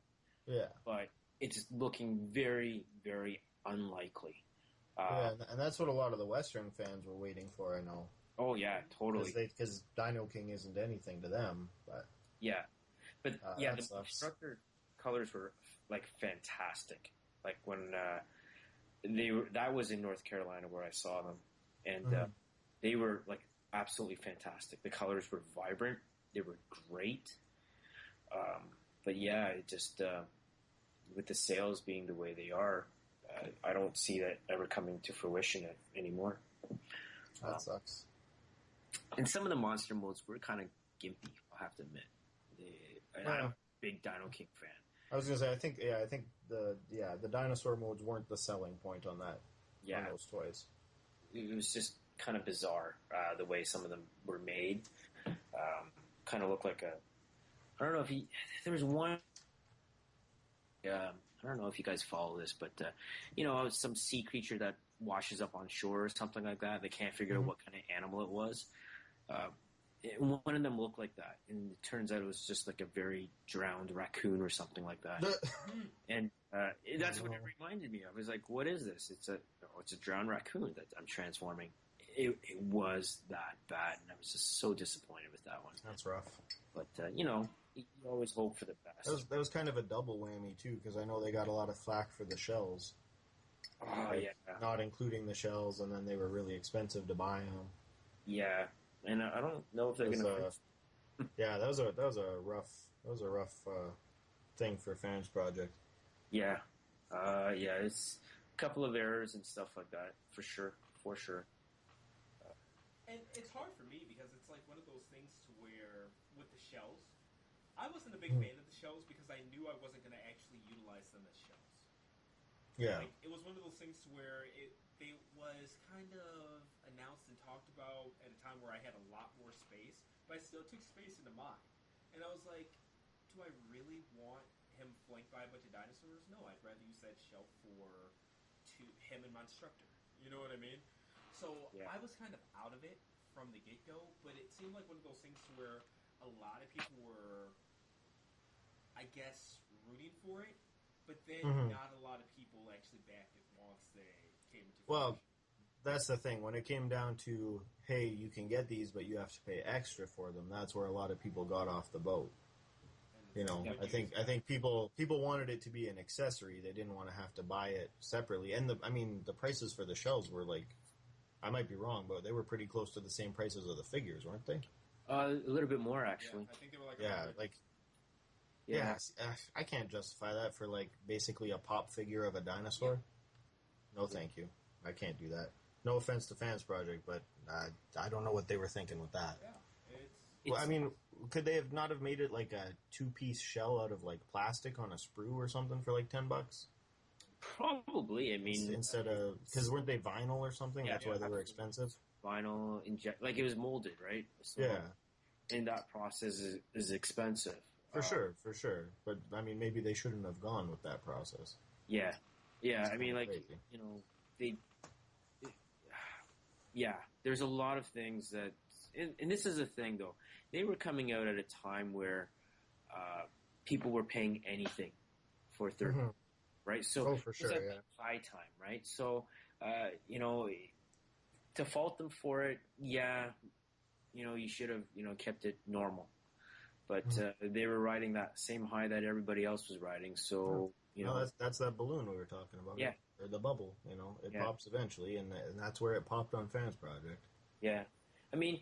The very first shell, I mean, I had some trouble selling it in Canada, or in a Toronto show because, well, first of all, when they mailed it to me, they mailed it by air mail, and express. Oh no! So I just got hammered. Yeah, that got elbow dropped by a postal worker. Yeah, it was like the customs on that was ridiculous, right? So by the time I was selling it, it was like $90 to $100. Yeah. Right, so it was expensive. I sold a few. We went down to North Carolina, and we sold quite a bit. Right, we sold quite a bit of those shells. So I think the first shell was kind of successful. But I mean, the fans were like, "Okay, this is pretty expensive, but hopefully you guys can still do it," type thing. Right, and it just died right after that. I mean, it was probably because of the fact that it was taking so long. The actual figures were pretty. Everything just lined up poorly, Yeah. Just bad circumstance after bad circumstance, and that's what you're left with, unfortunately. No, totally, for sure. I mean, and it's still happening with some of these other third-party companies, and what they're doing. It's just like, hey guys. Did you actually put some thought into it? Well, for sure. When guys show prototypes for like 2 years and never release anything. Yeah. I see that sometimes. Yeah. That new Megatron by I can't remember the company name, but the Bold Forms Gladius? Forms. Yeah, the triple changer. Yeah, that turns into like the modern pistol. Yeah, the modern pistol. Like a Glock or something. Yeah. I don't know anything about guns, so. Is that the one that also turns into a tank? Yes. Okay. The double barrel tank or the quad gun tank. Yeah, that thing's been in proto for a while, but at least they're putting up pictures. Yeah, there was that one Jazz that just like disappeared. Transform and Roll Out, I think. Yeah, that one. Yeah, like that was like prototype. Like, they showed the same picture for like 2 years, and then that was like the first GS that got shown, wasn't it? yeah, Yes. and Big Toys beat him to the punch. I think it's still being made. Is it really? Yeah, I was talking to a guy in the industry, and he was like, I asked him, "Is this yours?" He goes, "No, it's just a friend of mine, and it's being produced. Can you see if you can get some orders for it?" Right. So I think it's still being done. Interesting. But, yeah, I mean, bolt forms. I'll be, it's taking a long time, but he's one of those guys that wants to make everything perfect, but he's also listening to a lot of people. That's good. I like the looks of that project. Like, I don't know. I can't say that I'm, going to commit to picking it up or anything, but I'd love to check it out. And I like the modern alt mode on it. It looks really cool. It was scary, actually, to be honest, because if you actually a little bit too realistic. Yeah, absolutely. I mean, we had I did a show with down in it was Chicago, where it was the Transformers kind of review group with ages 3 and up and a whole bunch of reviewers. Yeah. The guy, his name just escapes me right now. The guy who wears the mask. Skullface? Yeah, Bobby Skull. Yeah, Uncle Bobby. Yeah, so he's got the gun in his hand, and he even said, "Holy cow, it seems extremely real." That's the guy I want to see with that gun in his hand. Yeah, exactly. That just fits. That fits. That seems perfect. It was really well done, even at that point, which was only last year. But the reason he just keeps tweaking it because people keep telling him to do this, do that, do this, do that. Yeah. That can be a double-edged sword, though. Oh, that's a bad thing. Listen to the community a little bit too much. Yeah. I forget who was it. I think that was Fans Toys or somebody had that with like one of their Dinobots. People kept saying to change a bunch of stuff, and then they got fed up and just did their own thing. Yeah, pretty much. Yeah. Really? Pretty much. Okay, I didn't know well, that. and now they got to release a new one of one of theirs. Their slag. They're making a new one. Yeah. Because they don't like how theirs turned out, and I think, if I recall, some of that was due to like community input. Yeah, you're making your own toy. Make it your own toy. That's yeah. You're not designing by committee. Yeah, no, totally. And I can understand constructive criticism, but you can't change everything. You can't make everybody happy, but people will still buy it. Well, and if you take too long, that project will just die, right? I mean, Absolutely. You're going to run out of your own resources. Yeah. And retooling and all that stuff, and eventually, the interest is gone. For sure. So you can't do that. I think Bolt Forms is actually making their figure now. Last I heard, he said they were at the manufacturing plants. The production stage, that's cool. Yeah, so hopefully we get to see that soon. And I know he's coming to TFCon this year. That's pretty sweet. Yeah. He may not have a table, but he'll be definitely visiting TFCon. Nice. Yeah. So, yeah. Hopefully we get some nice stuff at TFCon this year. Now, I don't expect you to tell us any secrets or anything like that, but, being a retailer, you do know some stuff. Should we expect some pretty cool exclusives? I'll just keep it general.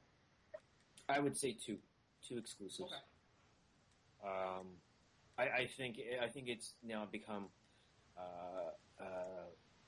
I hate to say it like this, but I mean, it's gotten to a point where you cannot not have an exclusive at the show. Yeah, you got to have something. To have something, you have to have For that sure. draw. Now, what the only problem is, and I hate to say it like this, but people really have to think of their exclusive. You got to really think about what you're about to put out. Because, again, this is not just about you. It's about the industry. It's about the company that you are representing as well when you sell the product, right? So, the stuff that's coming in this year, two figures that I know of are going to be good. Cool. Ages 3 and up. will definitely have their exclusive. And so they're doing a store exclusive. Okay. Yeah. That's cool. Yeah. All right. I'm just pimping out ages 3 and up here. Nothing wrong with that. It's all good. I'm pretty That's partial all to good. Boris, so... Hopefully Nice. Boris won't get upset with me. But yeah, I mean, like, Boris definitely has one. Yeah, how dare you advertise and tell people how good he is? I'm not going to... Well, yeah, I'm going to say it. Just like MMC might have one. Like, he might... I was going to say, I didn't want to, put you into a corner, but I had a feeling MMC. Yeah, for sure. I mean, like... And that's the thing. I mean, they're good. They're good stuff. And hopefully MMC will be able to do it. From what I know, Nice. they're trying very, very hard. And I mean, MMC's got a very, very huge schedule going. I mean, they're releasing so many figures Tons now, of stuff. right? So I will just say, it better not be Coulter with an Autobot mask. Oh, damn. that would be sick. No. I know. I've been seeing people joking about that all over the forums. Like that. On the one hand, that would be hilarious, but please no. I would buy the shit out of that. Maybe Shattered, I'm weird. shattered glass. Yeah, Shattered I'd be glass okay tarn. with that. I really would. But I like shattered glass no. like that. So. But it should be good. It's actually, I would be very surprised if it didn't sell out right away. Cool. Huh. Well, let's not get you saying anything you're not supposed to say. So. Oh no, it's I haven't seen it yet, right? So Okay, fair enough. I haven't seen it. Can't tell us what you don't know. So. Exactly. But I do know they're working pretty hard at it. Cool. I don't have an exclusive. I think I learned my lesson when I did my little Target Master. Just poor those guys were marketing. cool. It's poor marketing. That's what happened. I didn't even know I was going to receive it till, KFC was working pretty hard, and Well, that makes it tough. Yeah, if they just drop it on you day of. right. Well, and that was who was that? That was you, A3U, and Toy Dojo. Toy Dojo. Yeah. Yeah. So. I mean, they helped, I did a lot of the work, try to put a lot of effort into the box art and stuff like that. Mhm. But yeah, I mean, just poor marketing, and it just didn't get out enough. So That's too bad because that was a pretty cool little figure. that's something you can stick on your desk and muck around all day. Yeah, I mean, I hate to say, like, for me, that's, like, if I had been at the con, that's a thing I would have bought, but it's not something I would pay to have someone ship, if that makes sense. No, absolutely. Like, it's a perfect con pickup. Yeah. Like, if I ever saw one at a desk, I'd pick it up, no question, but... Well, send me your address and I'll send you. Oh, damn. I'll send you the stickers too, right? So, I mean, but, that's the thing. People really have to consider what, I'm saying this to the retailers out there. If you're going to be doing another exclusive for another company, you really got to think about it, right? Just don't jump. Keep them involved. Yeah, Don't jump on them the day of. It's got to be something good, right? I mean, that's the one reason why I'm not doing an exclusive, right? And I've had offers, but it's like, well, why would I go up against ages 3 and up? Because what they've got is strong, right? What they've got is strong. What MMC has is strong. So to try to take it away from it just to put something out, no, it's gonna kill me. It's gonna kill my brand. It's gonna kill. That's got to be all on the guys that want to make it.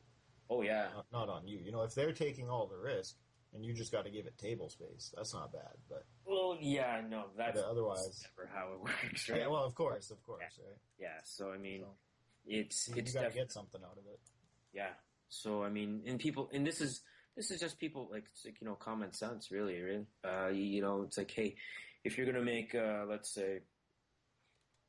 say Planet X Gold, whatever his name's Triptychon. Yeah. A gold Triptychon. It's like, hey, well, good lord. Exactly, right? It's like, is that really a good idea?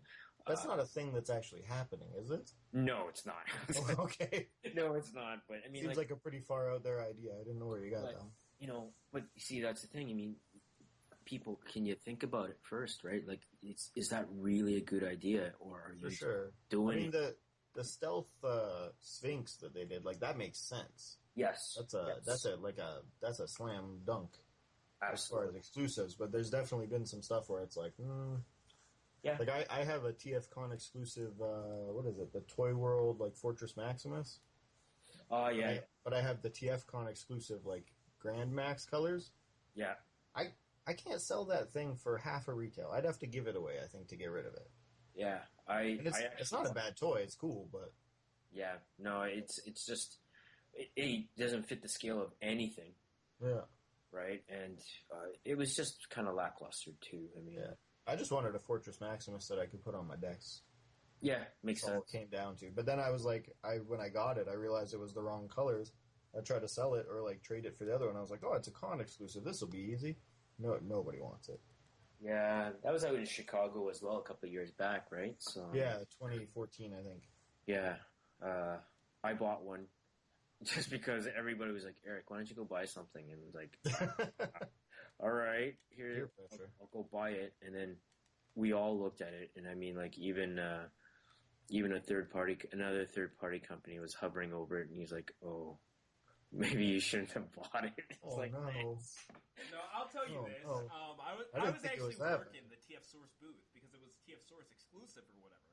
When it sold, every single freaking one of those things that we sold, people would it would be the most awkward silence when they'd look at it.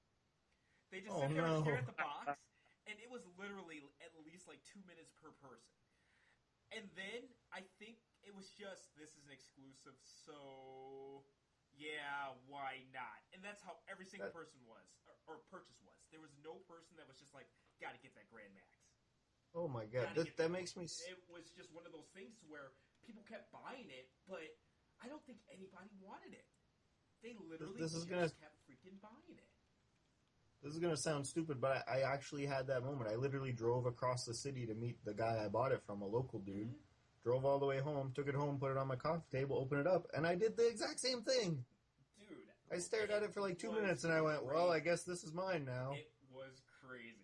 And, people when you're working the booth, Eric, you know this, people will try to ask you questions about it just to kind of get justification for buying it. And, I wasn't the biggest fan of the figure. I was just like, this is out of scale. This is weird. It looks like the G1 toy. Too much. This is weird. So, I wasn't a big fan of it, so people would start asking me questions about it, and I was like, it's Fort Max, all right. And just keeping it simple. Because it's like you're working the booth, so you don't want to cost anybody sales by saying, I wouldn't buy this shit. For sure. But you can't not answer what they were saying. You know what I mean? You just got to keep it as basic as possible. But that was weird, man. It's one of those exclusives to where I didn't understand why it existed. Yeah. But people bought it because it was an exclusive. Like you were saying, Josh.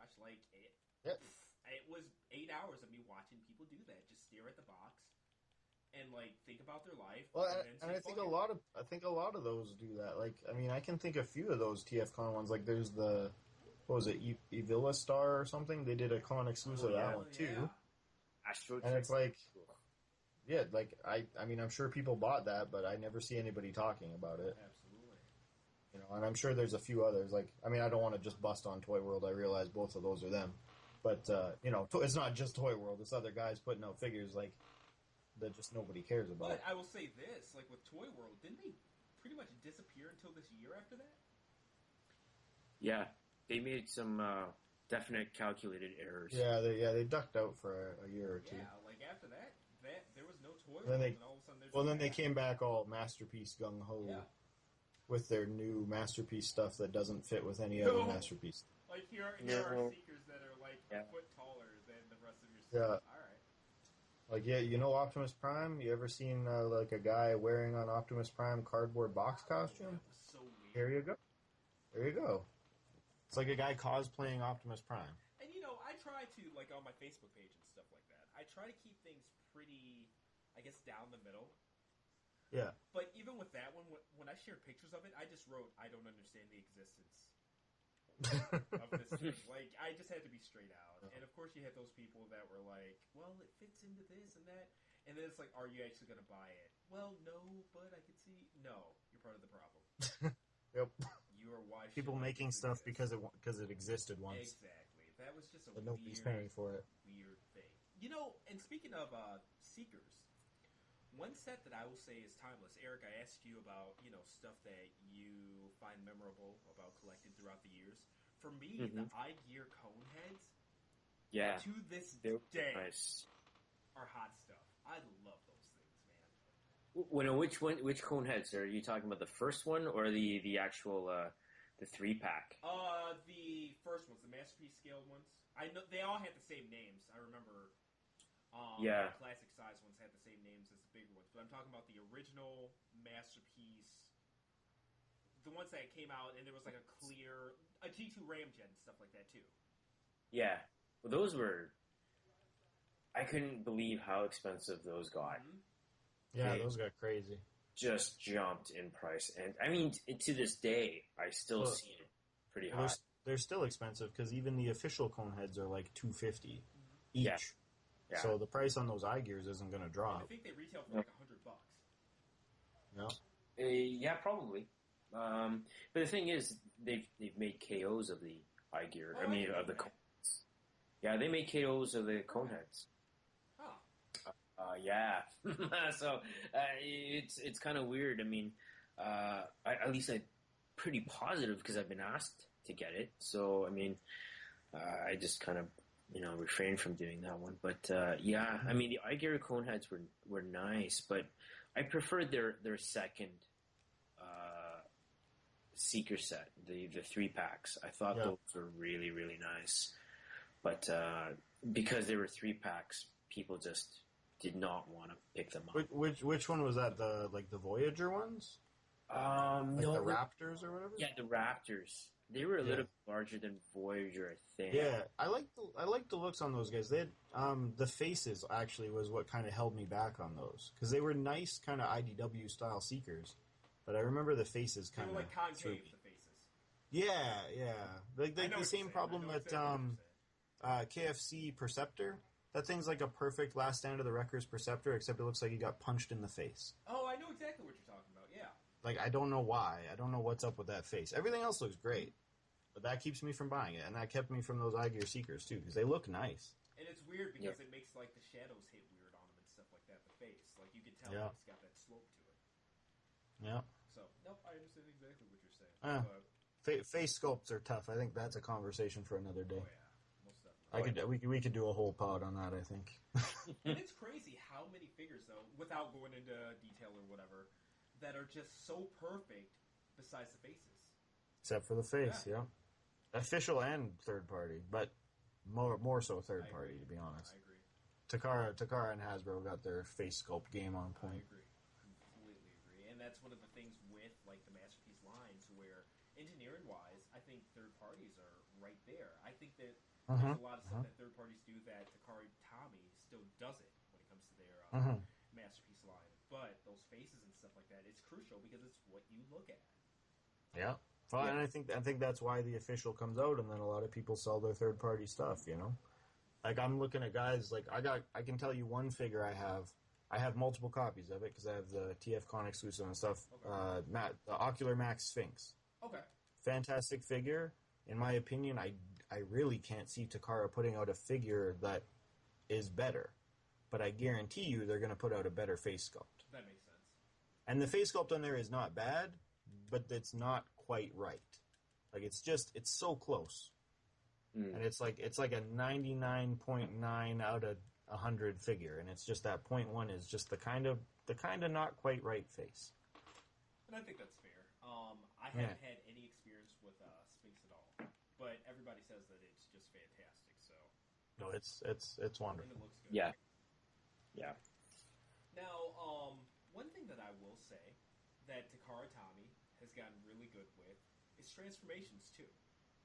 When it comes to that engineering point, I know that there's a certain niche of fans and stuff like that. They really need to feel like that transformation is like a battle to where they want the Rubik's Cube transformation. Man, I'm putting this on a resume.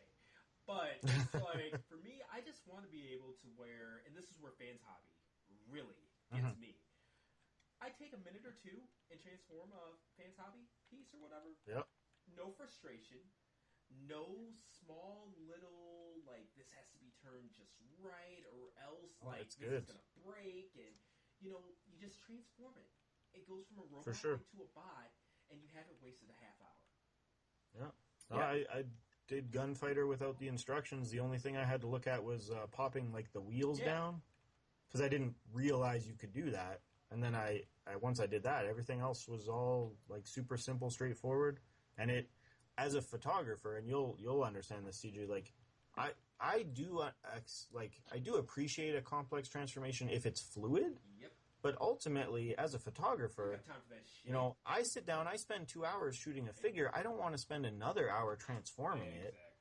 And then sometimes I'll straight up skip photos. Like, I'll transform a guy and then realize, oh, I forgot to take a picture of, like, this gun mounted on the alt mode. Yep.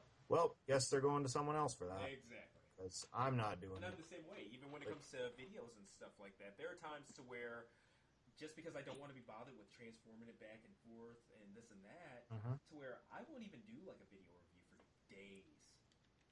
It's some figures it's almost worth buying too. Yep. Just so I never have to transform them. Absolutely. And I hate to say it, but you look at like MP36 Megatron, as great of a figure as it is, what you get out of that goddamn transformation, I don't think it's as good as what you get out of the Make Toys transformation. That takes way less time. It's a long. I mean, even the DX9 transformation has some cool tricks that I kind of like better than the official. Exactly, and MP36, and then you look at the alt mode, and I hate to say it, but those panel, like, I don't know what's the official term for it. All those lines to it and stuff like that. Seam lines. Okay. Panel lines, seam there lines. Yep. Either one. But like they're not official panels, so I'll say seam lines because that's what they are. Seam where, lines. plastic and stuff like that.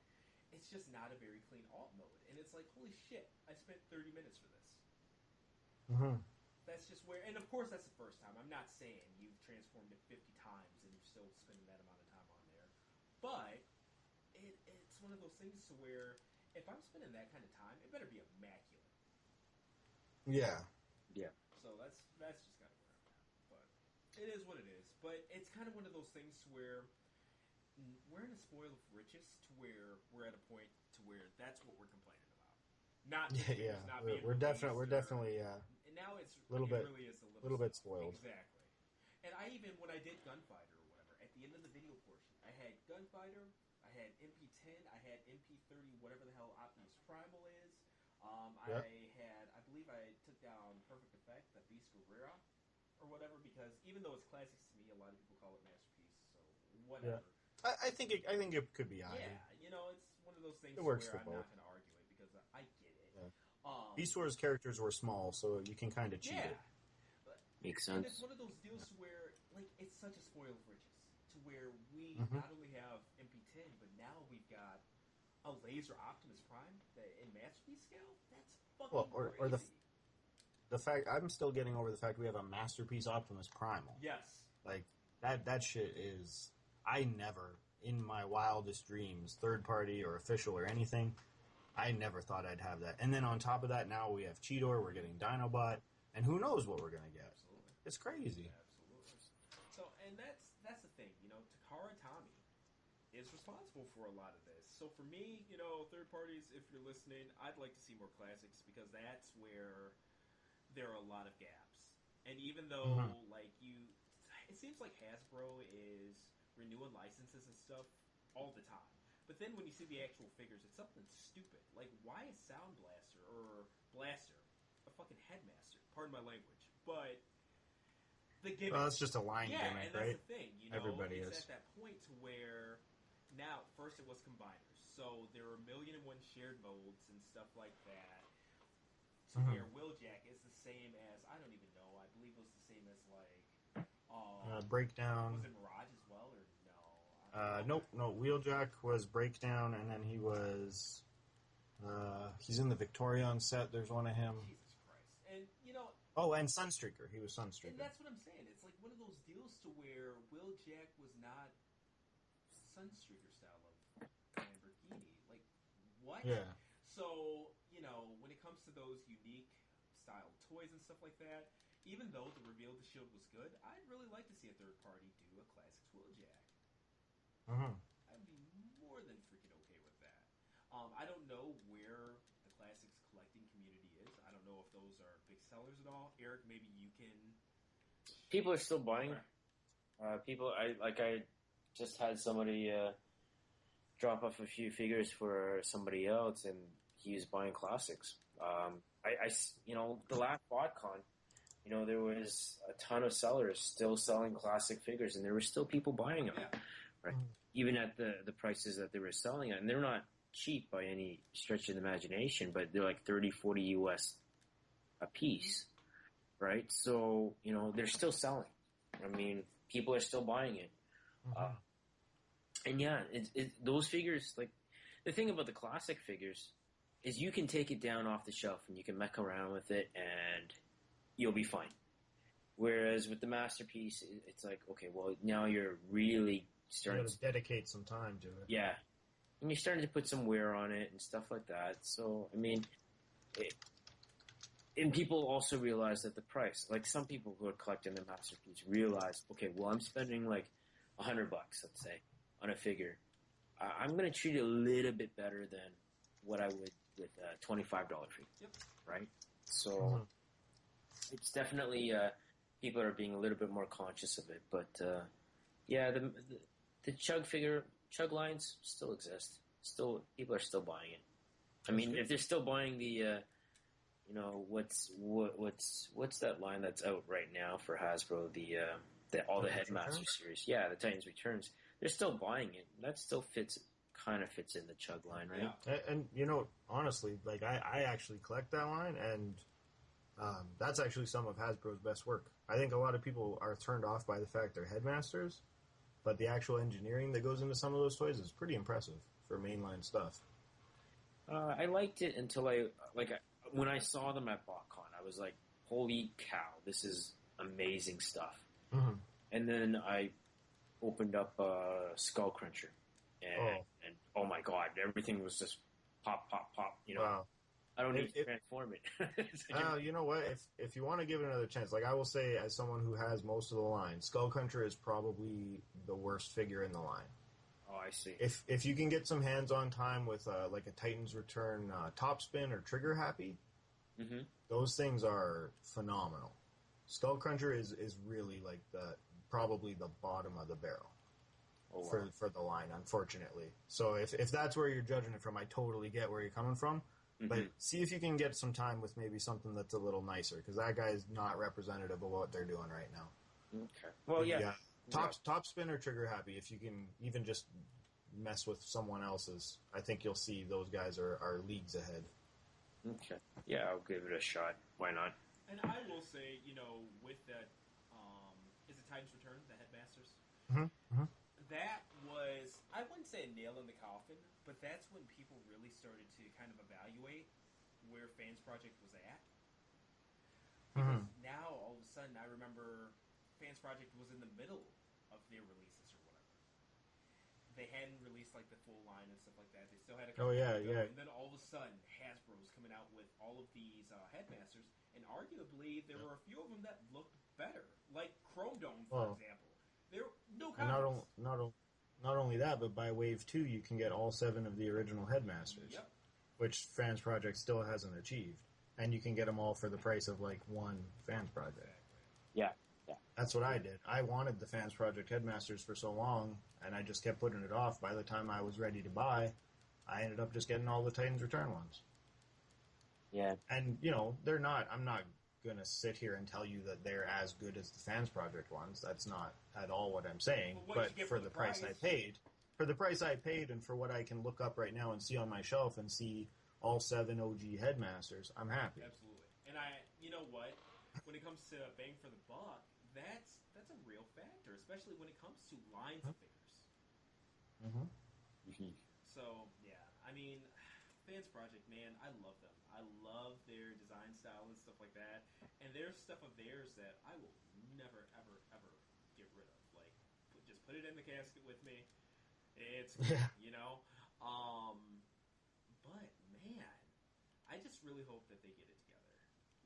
And I know I brought up Fans Project kind of randomly there, but I'm kind of partial towards them. They got me, like a lot of people, into the third-party game. And, having met people like Boris, Signy, etc., there have been a lot of good people behind that line. Yeah, well, they're one of the first, Yeah. one of the first, if not the first, third parties, right? Yep. Yeah. So it'd be it'd be nice to see them kind of get back on their feet again, so to speak. Absolutely. And I think just because of their name brand, the fact that even this far out, people are still kind of talking about them and hoping that they get it together and we start seeing some good things. That says a lot about the stuff that they've done for the community. No, I would suggest if people are really that interested, they actually do something about it. I mean, like, social media is now, obviously, you can do a lot of things with social media. I repaired, a contact I had with, Bad Cube. Like, I had stopped carrying Bad Cube for a long time. And what I did was I got people on social media to get them to contact me, right? So they contacted me, we repaired our relationship, and now we're fine, right? Yeah, that's awesome. So, I mean, like with Fans Project, it really is important that, the fans actually speak out and say something to FP. FP Core FP Core is not Fans Project. People have to understand that. FP Core is only a division, that helps marketing of the FP, right? But, sorry, I kind of slipped there. But, FP Core, if you, throw in all the, hey, we really appreciate you guys and stuff like that to, FP Core will send it to Fans Project, right? So that at least they understand that Fans Project is a brand that, people still want to see, and they're hoping that he comes back around, right? And I think that would be the most beneficial. And obviously it'd be a nice little social experiment, but I think it would be beneficial that he knew that his work is appreciated. Well, that's good. For sure. Yeah, most definitely. Because that is one thing to where, I guess, especially with experiences that people have had with like Fans Project Core and things like that, knowing that your voices are actually heard, that's good to know, because I think a lot of people were turned off by feeling like they necessarily weren't necessarily heard, And unfortunately, since they did carry Fans Project products, people kind of made Fans Project Core synonymous with it. Yeah. So it's one of those deals to where, I'm definitely gonna make a post on that on Facebook about people being heard and like that kind of. I'll make that. Yeah. Happen. That's awesome. I mean, it's and that's the thing about FP Core. People do, like, I talk to the FP Core people, and everything, all the comments and whatever. Yeah, it's listened to. The people hear it, and see it, and the message is relayed. It's just what comes of it. You know what I mean? It might be those one-offs, and a lot of times that's what it is. It's a one-off, right? People make a comment about this or that, right? But it's a very different thing to say when you have a bunch of people actually coming in and saying, "Hey, this is actually we miss you. Can you come back?" Right? Yeah. That's totally something different. Or where you have a whole bunch of people say, "Hey, that figure you're about to put out really, really needs some work," right? And those companies will listen to that, right? So it's just be constructive about it. Don't just message them and be like, "Hey, it looks like a piece of crap" or something. Well, there's so much of that in this fandom, like, It's toxic. and that's be respectful. Realize these are real people working on real things, and they're doing it for you. Absolutely. They're not, I mean, it's a business. They want to make money, but ultimately, most of the guys in this community are fans too, and they're trying to make the toys that they want to have. Yeah. So approach them the same way you would, another collector. Don't approach them like they're Walmart. No, absolutely. See, that's the thing. I mean, what people fail to understand is, I think, with third-party companies, these are fans, right? They're fans that make these products, and it's a lot of hard work, right? I mean, you guys are photographers. you know how much work you put into your setup, getting the lighting right, getting this right, taking the photograph, not liking it, redoing it. Yep. Whether, some people will Photoshop, add up some extras, just to touch up. It takes a long time, right? So, I mean, it's the same thing for an artist who's creating something, right? They're putting a lot of effort into making something that looks right. And, for people to be like bashing, that happens a lot. It's pretty. It's like, guys, man. I mean, you think about it. There's another human being there. Yeah, there's a respectful way to say, that maybe you don't like something or something could be improved. But yeah, absolutely. This kind of flame war mentality that people have. Is kind of crazy. Yeah. All right, Eric. It is going on. I don't know how many hours and stuff like that. Yeah, we're around the 2-hour mark. Cool. We've run it long. Minus a couple of technical issues there, I would say that this has been a success for sure. And hopefully we can have you on, in the not too distant future, man. Like, I would love to have you back. Yeah, I agree. I'd love to chat with you more. Man. You guys. Great. But you know what, Eric? Just one more time, I'd like you to, if you have actual HTTP addresses, even for your Facebook page, man, go ahead and lay it out now for people that maybe don't necessarily look at the links and stuff like that. I don't even. Oh, okay, no problem. Madhaus. I mean, if you're on Facebook, Madhaus. But I will say this even, Madhaus. It's Madhaus, right? It's like Haus. Yes. Way of spelling it. Madhaus. .toys. Sometimes I go under collectibles, but mainly it's Madhaus Toys. Just so that people are typing in Madhaus and getting some kind of whatever. Actually, I've made that mistake. I never realized a lot of people were doing the house thing. There you go. It's easy for me because I see you all over Facebook all the time. So, Oh, thanks. Kind of popular. Yeah. So, I mean, just pop in there and, say hi, and I'm more than happy to answer any questions, too. And again, you will be on hand at TFCon, right?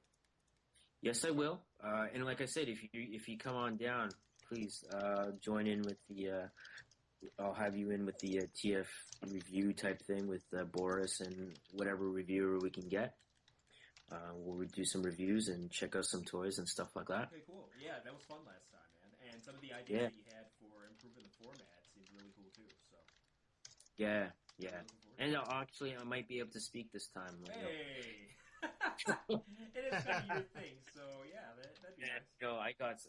I saw somebody wrote that, he literally said, that guy in the corner didn't say anything. It's like, dudes. First of all, it was like 12 o'clock at night after a long show. Not saying anything, right? So, but we'll try to make it exciting for everybody and, stop in and say hi. I'd love to have you guys here and stuff like that. So, It was fun, man. And that's the thing about TFCon. I'm sure people have their little whatevers online and stuff. And on my end, I guess I really don't have problems with people because I kind of take a step back. I just post photos and whatever. But it seems like when you get to the conventions, a lot of that squabbling you see on the message boards and stuff like that disappeared. So keyboard. Yeah, and everybody's different behind the just keyboard. Putting that out there because with BotCon kind of dissolving and more people coming to TFCon, there may be that fear that there are those attitudes and things like that. Totally not. It's one of the most welcoming crowds that I've ever seen. So, really good. I mean, it's the fandom. Everybody's still, it's like going to a nice baseball game, right? Yep. So it's like everybody likes to root for the team. Everybody might not like to root for the other team, but it's, no fights break out. No, not at all. I haven't even seen a verbal argument at one of these stupid conventions. So not at all, man. And one thing I will say about the Canada one in particular, last year, me and the missus, we actually went to the Grand Canyon and stuff like that, and did the bar thing and stuff. And it was fun. Toronto's actually a really nice city. Like the way I describe it to people is it sounds like a DJ mixing. But like a really clean Chicago, where everybody's just nice. It's like Bizarro World Chicago, and way bigger too. Tons of stuff to do, no matter what you're into. I remember touring actual Toronto. Tons of like anime shops and stuff like that. Just millions of Gundams and things like that at retail. It's really cool. Toronto's really awesome. So, you know, I can't account. I think this next one, the U.S. one's in Washington. Yes. Washington. Is it like Washington D.C.? Okay. Yes. Like House Washington. Gotcha. So hey, go check out the White House or something. I don't know. I've never been to Washington D.C., so I can't say what there is to do there. But I think I'm actually going to hit this one up, and I look forward to checking it out. So yeah, hopefully I can make Canada too, because a lot of my friends go. It'll be good to see them and things like that. You know, especially having missed Chicago, and yeah, I got to make it out there one of these years. Josh, you must. It's so. I don't know. Drinks on me, man. If you ever do, like, if you do, it would be a guarantee that I would. Not even. I'm serious, man. Oh, believe me, I'd let you know. Yeah, I'd let you know. Man. This year's looking tight, but I'm gonna try to start saving for next year because I got to get out there. I think WestJet does a very good cheap plan to some of the places, because they start flying to the States now, right? So you can probably get some good deals through WestJet, and I think WestJet does Washington as well. Cool. So yeah. Well, that's good to know. Actually, you know what? It's actually funny. It might even be cheaper for me to go to TFCon US than to go to Toronto. So crazy. Flying within Canada is so expensive. Yeah. Like, where are you flying? You're in Calgary, right? Yeah, I'm in Calgary. Yeah. Oh, yeah. You're still probably paying about $1,200. Last year, I priced it out for me and my girlfriend to come up. It was round trip on the flights was like $1,500 or something. Oh wow. And then it's like on top of that, you need hotel and food and spending money and stuff. And I was like, I want to get out there. I want to, meet and greet and get connected with the right people and stuff. But that's an expensive weekend. Yeah, that's definitely expensive. Definitely expensive. I mean, I don't know. Maybe I'll just take a bus out or something. I've driven. I've done stupid things like that. Like I've driven from Chicago a couple of times. Drove down to North Carolina. That was a bad trip. 17 hours of straight driving. Went to Kentucky, Louisville. Drove down there. Yeah, never again. Do anything once, right? Yeah, but that's it's a rough drive. But the bus from Calgary to Toronto shouldn't be that bad. Well, maybe. Yeah, I'll look into it. Yeah, you can always do Via Rail. Yeah, that's true. But, all right, and now we've learned some stuff about travel. Yeah. And it's crazy because I'm like, oh wow, when you said Toronto to Chicago, and I'm like, no shit, I make that drive every year up there. Why am I saying wow? I know the drive. It's very weird. There was no reason for me to say that. Like, what the fuck? So, but for me, it's not bad. I guess I'm used to a lot of busy, crappy city traffic, and the drive to Canada, it's literally 3 highways, and you take them each for like 3-4 hours apiece. So for me, that's really light, especially when you've got a lot of 4-way highways or 4-lane highways and stuff like that. Because here in the Midwest, like traffic just sucks, and a lot of highways are always under construction and this and that. So it's just it's crappy. So to actually have a free long drive to where you can listen to music and think, for me, that's a dream. Like I live that shit up, but it's what it is. Different strokes for different folks. Whatever. I'm weird. So, but anyway, I will let you get to it, Eric. Awesome having you on. So again, guys. Madhouse Toys. Check them out on Facebook. He said he really doesn't update the website too much, but you can send him messages and stuff like that if you have any requests or wondering if anything's in stock, like those kinds of things. So he's obviously cool with talking to people and things like that. He's a big fan of the community. The community's a big fan of him, and so am I. I'm glad to have had him on. So, yeah, absolutely. And Josh, in terms of Plastic Spark photography, let's not forget that. You've got Gunfighter 2 coming up, right? Like I'm editing and processing right now, so I'm hoping to have that up either Friday or Saturday here. It's what is this here? It's the June 1st right now. So hopefully for the 2nd or 3rd I'll have that up. Look forward to it, Got lots of other stuff in the Good. pipeline, but that's the main thing I'm working on right now. Cool. And for anybody listening, we're going to try to get back on a regular recording schedule. With me, I was gone on military leave for 6 months, so a lot of stuff. I'm still reviewing toys and shit from last year because I came home to a mini toy store's worth of stuff. A blessing and a curse. First world problems, but I'm just catching up in general, back into the swing of work, life, and all that balancing and this and that. So now that things are cool, I'm cool to record, got the Skype on, got the Skype recorder, and all that stuff, and honestly, I like it. It's my chance to, hang out with my friend Josh, and also when we have these guests on, like Eric, it's cool to get to know some of these people that, you interact with them for maybe sales and things like that, but it's cool to get to know people. Yeah, absolutely. I mean, I've bought a few things off of Eric here, but I've never been able to sit down and talk with him, so it's been real nice to have that opportunity. Really? Yeah. See, there we go. Well, I usually get you to pass it off to Chris out there, Bonkers. Oh, okay, now I... Yeah, he ships a bunch of stuff to me, so I usually just get him to pick it up from me. Okay. And we gotta have Chris on. Bonkers. Oh, for sure. Photography. This for dude sure. has literally helped me out with toys that I was looking for and stuff like that. He's just... Oh, yeah. He's a great dude. What's the nicest guy on the planet? Like, he's so nice that when I first started interacting with him, I'm like, this guy's gotta be fucking shitting me. Like, these LOLs can't be fucking real. Like, nothing's that funny. But no, he's really just a jolly, happy motherfucker. And it makes me happy to talk to him. You know what I mean? It's awesome. He's so freaking nice, man. Well, you're slowly surrounding yourself with Canadians. It'll start rubbing off on you. You know what? It's really weird because, like, I'm pretty blunt when it comes to the online interactions. But in person, anybody who's interacted with me will tell you, I'm a very nice guy, like almost nice to a fault. And it's funny because when I go to Canada, people ask me if I'm from Canada because I'm nice. And it's crazy that kindness is associated with that's a compliment Canada. If you're in Canada. Yeah, like people actually ask me that quite a bit up there. And it's the opposite. You go down to America. When I went to Disneyland, and if you're overly polite and holding doors and stuff, people think something's wrong with you.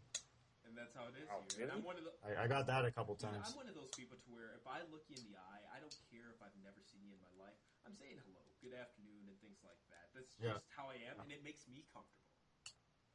I don't like just being around strangers in complete silence when I'm in, I guess, that space, physically or whatever, especially, that's just weird. Like, why are we in the same shopping aisle, like, 2 feet from each other, and we haven't said a word, especially if we've made eye contact. I'm not going to tap you on the back like, hi, how's it going? But if we're in passing, we make eye contact, good afternoon. And it's so weird to me that, like, at times, you'll actually get weird looks. Like, in the South, things are a little bit different. Texas, man. I loved BotCon 2012 because it was in Dallas, Texas. My favorite place on the planet. And everybody's just super nice. No matter who it was, they're walking past you. Hey, how's it going? Good afternoon, blah, blah, blah. Everybody's out walking. You could tell they were used to seeing people. And I guess with, like, city folk, like here in the Midwest, we kind of live lives to where, yeah, it's city, but it's not a lot of walking around and things like that because, weather and I guess things being spaced out between neighborhoods and this and that. People just get around each other and act like they've never interacted with people before. It's so weird. It's so really weird. But yeah, I love Canada because, man, like, everybody's super duper kind. I remember my first TFCon, I left a VGA cable or something like that to my computer because I'm an idiot without a laptop, so I bring this big bulky desktop up there every year. Left some kind of cable, went to Office Max up there, and they were like, we don't have one for sale. And then the manager came out and he was like, hold on, sir. Went to the back and they just got me one that they had lying around. It's just little stuff like that to where, I don't know, it's a certain, I don't know what the word for it is, but hospitality that you don't see here. Yeah. And it's awesome. Like, I know I'm shilling Canada pretty hard, especially not being from there. Probably seems weird to some people listening to this, but it's like night and day, folks. If you haven't experienced Canada, do. just everything about Canada. It's awesome. It's really nice. So, I don't know. I'm sure maybe Eric and Josh here have a different perspective, living there every day. But No, it's okay. great. Thank you. All right. Great, yeah. See, that's awesome. Yeah.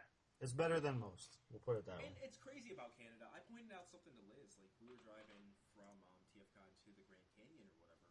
And, like, you drive around Chicago, it's a lot of highway traffic. Chicago's pretty big, so people have to take the highway sometimes to even get to work in Chicago. And you'll see, like, those occasional just beat-up, old, like, 80s vans with rust everywhere and stuff like that. I shit you not, in Canada, we did not see a car that looked like it was below a 2000 on the highway. Just everything's nice. You could tell, like, the economy's decent and stuff like that. Like, I loved it. Yeah, might be a little different now. Okay. All right. Dollar's not exactly doing great. And you know what? Since we're That's the one thing that sucks. Nothing about living in Canada sucks, but shopping and importing and buying in Canada kind of sucks. Just really quick, if it takes too long, we could do another show. And Josh, you're from Canada, so you can answer this anytime. But is there any way, in layman's terms, to, I guess, relay why the Canadian dollar is so bad? Did something happen up there in particular to drop? I'm not an economist, so I don't really know for sure. I think it has a lot to do with oil, and I think a lot of it's tied to the American dollar too. Like, when the American dollar does well, we just tend not to do well. I don't know if that actually is a correlation, but I think it's actually quite true. yeah. I mean, when the American dollar was doing poorly, we were obviously doing well. Mm-hmm.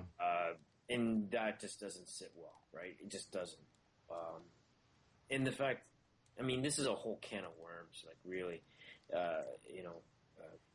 Canada is pretty silly in what it does sometimes. Where we have oil, like, to refine it, we send it to the States. Yeah, we don't keep any of it. And then we pay for it to get sent back to us, right? So it's like, yeah, okay. that's some weird choices. Yeah. And We sell too much of our stuff out elsewhere and buy it back. Yeah. Like, not just oil, but everything, all kinds of resources. We don't have our own infrastructure. There's not a proper way of, we don't have, things are just not in place when they should be. That's all it is, really. Yeah. And we only have 35 million people in Canada, right? So, yeah. As opposed to, yeah. But you guys have free health care. No, we still pay for it. Free-ish, yeah. Subsidized, I guess you would call it. I gotcha. So it's one of those things where It comes out of our paycheck as well, depending on how much you make. Yeah, it's coming from somewhere. Yeah, it's all in taxes and stuff. All right, yeah. that's fair enough. But that's cool, man. Like, honestly, I'd love to learn more about that, but this isn't the place for it, so I'll do some Googling. Yeah. But anyway, Eric, thank you very much for your time tonight. It's been a pleasure. Josh, as always, man, good to hang out and chat with you. If you guys have any questions, you can email me, info@kumastyledesigns.com. This will be on kumastyle.com. Josh, do you have any links, info, anything like that you want to share? Well, just keep an eye on the site, I guess, plasticsparkphotography.com. And check us out on Facebook, Plastic Spark Photography. You'll see a link to Madhaus's page on there, too, I just put up.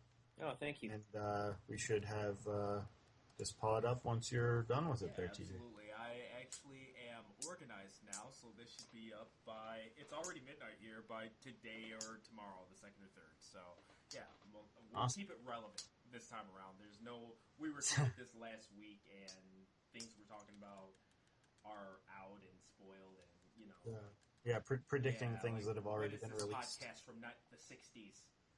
Why don't they know this? Hello, welcome to podcast. Exactly. Like, all right, Marty, get with it. Yeah. So, all right. You guys have a good one. Thank you guys very much Yeah, for you your too. time. Thanks. And everybody out there, thank you very much for listening, and hopefully you continue to. If you guys have any questions or guests that you want to see, contact me, Facebook, YouTube, any of it. My website, just get a hold of me. You know how I get comments all the time about stupid stuff. Give me something relevant, and we'll be glad to oblige. See you guys next time, and this has been CollectorCast. We're out.